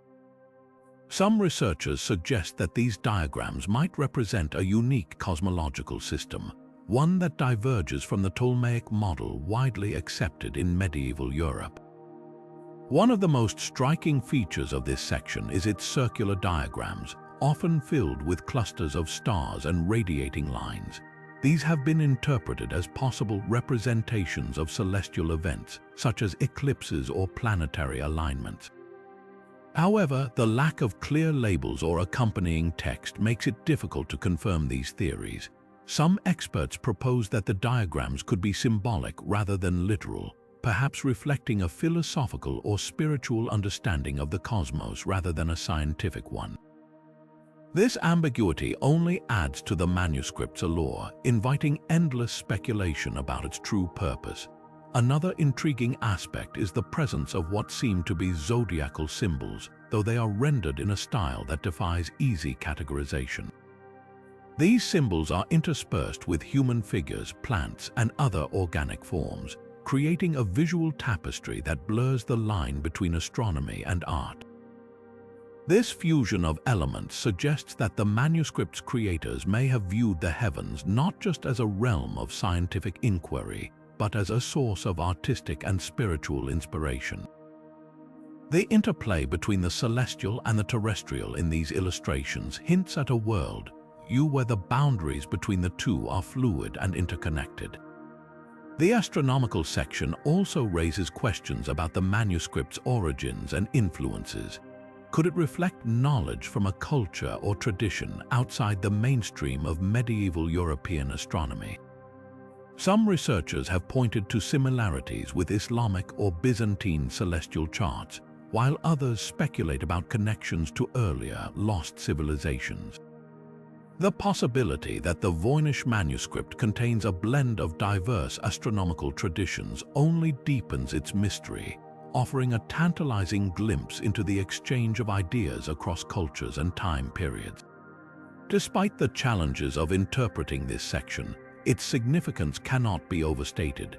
The Voynich Manuscript's astronomical diagrams remind us of humanity's enduring fascination with the stars and our attempts to make sense of the vast, unknowable universe. Whether these illustrations are meant to convey scientific knowledge, spiritual insights, or something entirely different, they stand as a testament to the creativity and curiosity of their creators. As we continue to explore the hidden messages of this remarkable manuscript, we are reminded that some mysteries are as vast and timeless as the cosmos itself. Now, turning our attention back to the Beale Ciphers, we find ourselves immersed in one of the most tantalizing mysteries of all time, the hunt for the hidden treasure. The Beale Ciphers, as we've discussed earlier, consist of 3 coded messages with only one successfully deciphered so far. That decoded cipher, known as cipher number 2, describes a vast treasure trove buried somewhere in Bedford County, Virginia. But what exactly is this treasure, and where might it be hidden? Let's explore the theories that have captivated treasure hunters and historians alike for over a century. One of the most widely accepted theories is that the treasure consists of gold, silver, and jewels, possibly accumulated during the early 19th century. The decoded cipher mentions a staggering amount of wealth, including thousands of pounds of precious metals and gemstones. Some estimates place the total value of the treasure in the hundreds of millions of dollars by today's standards. This immense fortune has fueled countless expeditions to Bedford County, with treasure seekers scouring the region for clues. However, despite numerous attempts, no one has yet uncovered the treasure, leaving its existence shrouded in doubt. Another intriguing theory suggests that the treasure might not be physical at all. Some researchers propose that the Beale Ciphers could be an elaborate hoax, designed to mislead or entertain rather than reveal a genuine treasure. This theory points to inconsistencies in the story, such as the lack of historical records supporting the existence of Thomas J. Beale or his treasure. Skeptics argue that the ciphers might have been created as a clever puzzle or even as a marketing ploy to sell pamphlets in the 19th century. While this theory challenges the romantic notion of hidden riches, it adds another layer of complexity to the Beale mystery. On the other hand, many treasure hunters remain convinced that the treasure is real and that its location is encoded within the 2 unsolved ciphers. Some believe that the key to unlocking these ciphers lies in the Declaration of Independence, which was used to decode cipher number 2. Others speculate that the remaining ciphers might require a different key or a more advanced cryptographic approach. Over the years, various methods have been employed to crack the codes, from frequency analysis to computer algorithms, but so far, success has remained elusive. Theories about the treasure's location are equally varied. Some suggest it could be buried near Montvale, Virginia, where the decoded cipher mentions a specific site. Others believe it might be hidden in the Blue Ridge Mountains, a region rich in natural landmarks that could serve as clues. There are even claims that the treasure was moved or stolen long ago, leaving only the ciphers as a tantalizing reminder of its existence. Each theory brings its own set of challenges, from the rugged terrain of potential burial sites to the sheer difficulty of interpreting the cryptic messages. What makes the Beale Ciphers so enduringly fascinating is not just the promise of treasure, but the intellectual challenge they present. Whether the treasure is real or not, the ciphers have inspired generations of codebreakers, historians, and adventurers to test their skills and imagination. They remind us that some mysteries are not just about what is hidden, but about the journey of discovery itself. As we continue to explore the Beale Ciphers, we are reminded that the pursuit of knowledge and the thrill of the unknown are treasures in their own right. And with that, we move forward to uncover more hidden messages in the world of historical manuscripts. Now, shifting our focus to the Rohonc Codex, we encounter a manuscript that has baffled cryptographers and linguists for centuries. This enigmatic text, filled with unknown symbols and intricate illustrations, has resisted all attempts at decipherment, making it one of the most perplexing cryptographic puzzles in history. The Rohonc Codex, believed to originate from Hungary in the early 19th century, presents a unique challenge due to its combination of unfamiliar characters and religious imagery. But what makes this manuscript so difficult to decode, and what methods have been employed to unravel its secrets? One of the primary challenges lies in the Codex's script, which consists of around 200 distinct symbols. These symbols do not correspond to any known alphabet or writing system, leaving researchers without a clear starting point for translation.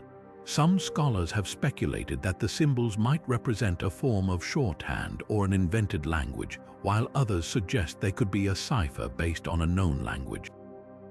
However, without a key or a reference text, deciphering the Codex has proven to be an almost insurmountable task.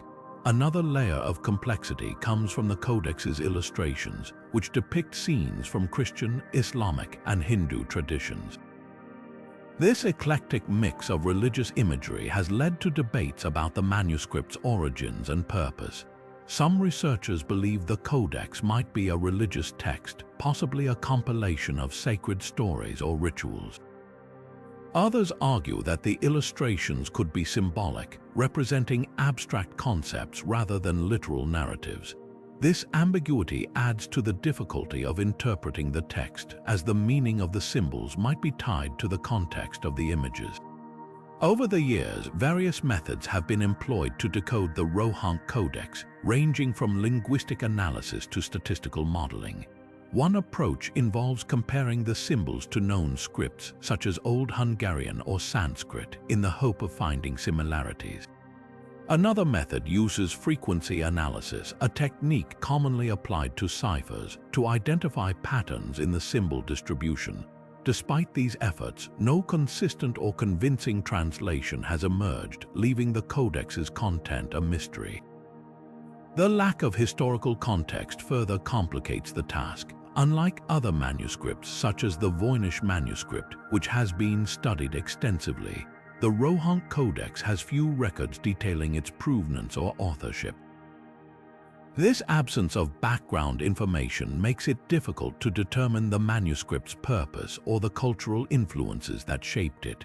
Without this context, researchers are left to rely on the text and illustrations alone, which offer limited clues. Despite these challenges, the Rohonc Codex continues to captivate scholars and enthusiasts alike. Its unsolved nature serves as a reminder of the limits of human knowledge and the enduring allure of mystery. As we move forward in our exploration of hidden messages in historical manuscripts, the Rohonc Codex stands as a testament to the complexity of the past and the ingenuity required to unlock its secrets. Next, we'll delve into another fascinating manuscript that challenges our understanding of history and cryptography. Now, turning our attention to the Codex Seraphinianus, we uncover a manuscript that transcends mere mystery, delving into profound philosophical questions about knowledge and reality. Created by Italian artist Luigi Serafini in the late 20th century, this modern manuscript is a surreal masterpiece, blending fantastical illustrations with an entirely invented language. But beyond its artistic brilliance, the Codex Seraphinianus invites us to reflect on the nature of understanding and the boundaries of human perception. At its core, the Codex Seraphinianus challenges our assumptions about how we interpret the world. The manuscript's invented language, filled with symbols and glyphs that defy translation, mirrors the way we often encounter unfamiliar concepts or systems. It forces us to confront the limits of our knowledge, asking whether true understanding is even possible when faced with something entirely alien. This theme resonates deeply in a world where we are constantly bombarded with information, much of which remains incomprehensible or contradictory. The illustrations in the Codex Seraphinianus further amplify its philosophical undertones, from plants that transform into furniture to cities built on the backs of giant fish. The artwork depicts a reality that is fluid, ever-changing, and often nonsensical. These surreal images suggest that reality itself may be subjective, shaped by our perceptions and interpretations. They invite us to question whether what we see and experience is an objective truth or merely a construct of our mind. Another striking aspect of the Codex is its commentary on the act of creation. By crafting a world that is both familiar and utterly strange, Seraphini highlights the role of imagination in shaping our understanding of existence. The manuscript serves as a reminder that knowledge is not just about discovering what already exists, but also about creating new frameworks and possibilities. In this sense, the Codex Seraphinianus becomes a metaphor for the creative process itself, where meaning is not found but made. The philosophical depth of the Codex Seraphinianus has made it a subject of fascination for scholars and artists alike. Its exploration of knowledge, reality, and creativity resonates with themes found in postmodern philosophy, where truth is often seen as fragmented and subjective. The manuscript's refusal to provide clear answers or explanations mirrors the complexities of the modern world, where certainty is elusive and ambiguity is the norm. As we reflect on the Codex Seraphinianus, it becomes clear that its true value lies not in solving its mysteries but in the questions it raises. It challenges us to think critically about how we perceive the world, how we create meaning, and how we navigate the unknown.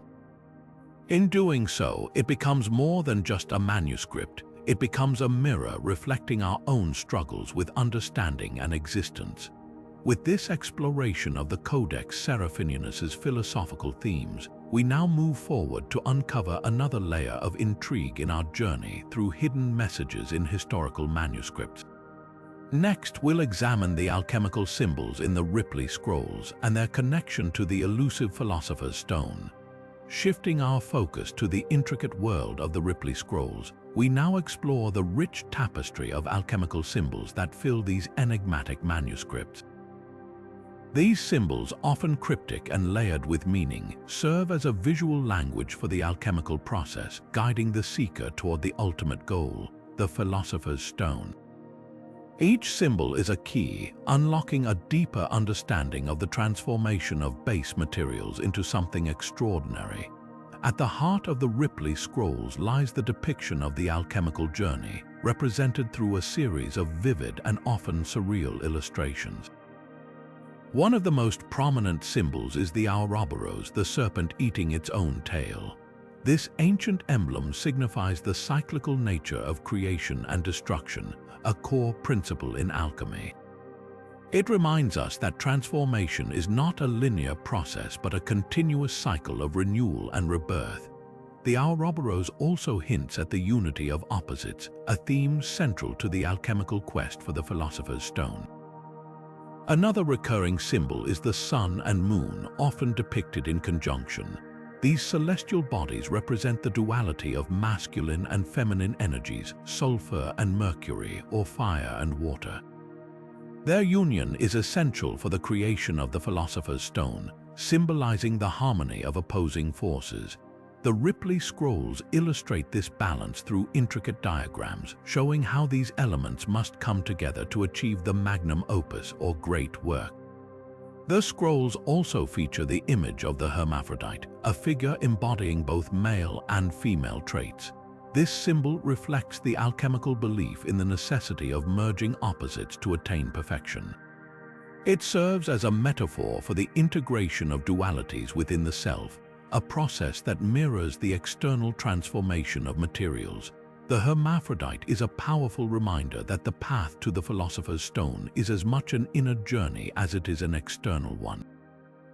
Among the more enigmatic symbols are the various animals depicted throughout the scrolls, such as the lion, the eagle, and the pelican. Each creature carries its own significance. The green lion, for instance, represents the raw, unrefined material at the beginning of the alchemical process. The eagle, often shown soaring above, symbolizes the purification and elevation of the spirit. The pelican, feeding its young with its own blood, embodies the idea of sacrifice and regeneration, crucial steps in the alchemical transformation. The Ripley scrolls also include intricate geometric patterns and astrological symbols, linking the alchemical process to the movements of the stars and planets. These connections underscore the belief that the creation of the Philosopher's Stone is not just a physical endeavor but a cosmic one, tied to the rhythms of the universe. The scrolls suggest that the alchemist must align their work with these celestial forces to achieve success. As we unravel the meanings behind these symbols, it becomes clear that the Ripley scrolls are more than just a guide to alchemical practices. They are a profound meditation on the nature of transformation, both material and spiritual. The symbols invite us to consider the deeper truths they represent, challenging us to see beyond the literal and embrace the metaphorical. With this exploration of the Ripley scrolls' alchemical symbols, we gain a deeper appreciation for the complexity and beauty of these ancient manuscripts. They remind us that the search for the Philosopher's Stone is not merely about transmuting metals, but about understanding the fundamental principles of change and unity. As we continue our journey through hidden messages in historical manuscripts, we next turn our attention to the cultural context of the Liber linteus and its role in Etruscan society. Now, let's step into the world of the Etruscans as we explore the cultural significance of the Liber linteus, a manuscript that offers a rare glimpse into their religious and societal practices. Unlike many ancient texts, the Liber linteus was not written on parchment or papyrus but on linen, a material that has survived the centuries in a truly unique way wrapped around an Egyptian mummy. This unusual preservation has allowed us to study a text that might otherwise have been lost to time, providing invaluable insights into Etruscan life. The Liber linteus is more than just a collection of words, it's a window into the spiritual world of the Etruscans. This ancient civilization, which thrived in what is now modern-day Italy, had a rich and complex religious system. The text is believed to contain rituals, prayers, and possibly even a liturgical calendar, reflecting the Etruscans' deep connection to their gods and the natural world. For them, religion was not a separate aspect of life but woven into every action from farming to governance.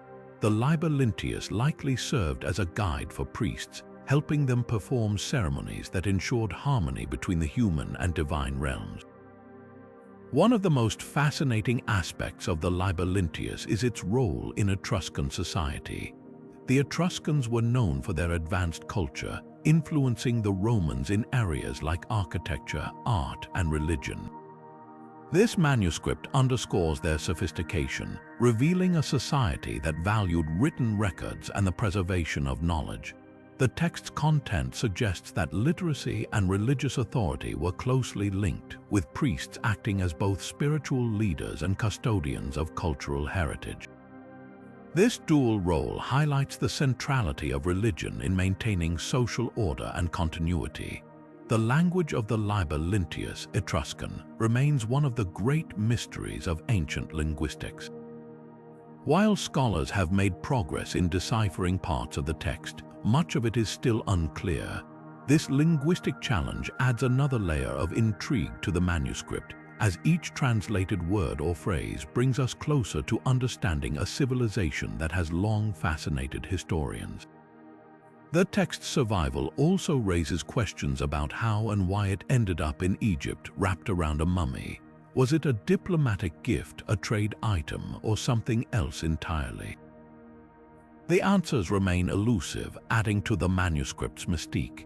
Beyond its religious and linguistic significance, the Liber linteus offers a glimpse into the daily lives of the Etruscans.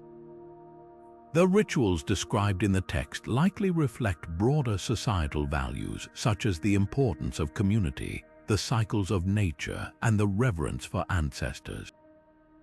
These themes resonate across cultures, reminding us of the universal human desire to make sense of the world through ritual and tradition. The manuscript serves as a bridge between the Etruscans and us, allowing us to connect with a civilization that flourished over 2,000 years ago. As we reflect on the Liber linteus, it becomes clear that this manuscript is more than just a historical artifact. It's a testament to the enduring power of written language to preserve the beliefs and practices of a people long gone. The Etruscans may have vanished from history, but through texts like the Liber linteus, their voices continue to speak to us, offering lessons about the interplay of religion, society, and culture. With this understanding, we close our exploration of hidden messages in historical manuscripts, having journeyed through centuries of mystery, symbolism, and human ingenuity. As we reach the end of our journey through 50 hidden messages in historical manuscripts, one thing becomes abundantly clear: these texts are far more than relics of the past. They are living testaments to the ingenuity, creativity, and spiritual depth of the civilizations that created them.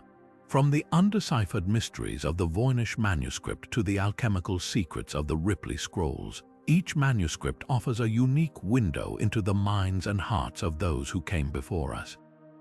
These documents remind us that the human desire to record, communicate, and preserve knowledge is as old as civilization itself. What makes these manuscripts so captivating is not just their content, but the questions they raise.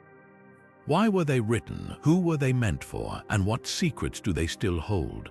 These unanswered questions keep historians, linguists, and enthusiasts alike captivated, driving us to uncover more about the past.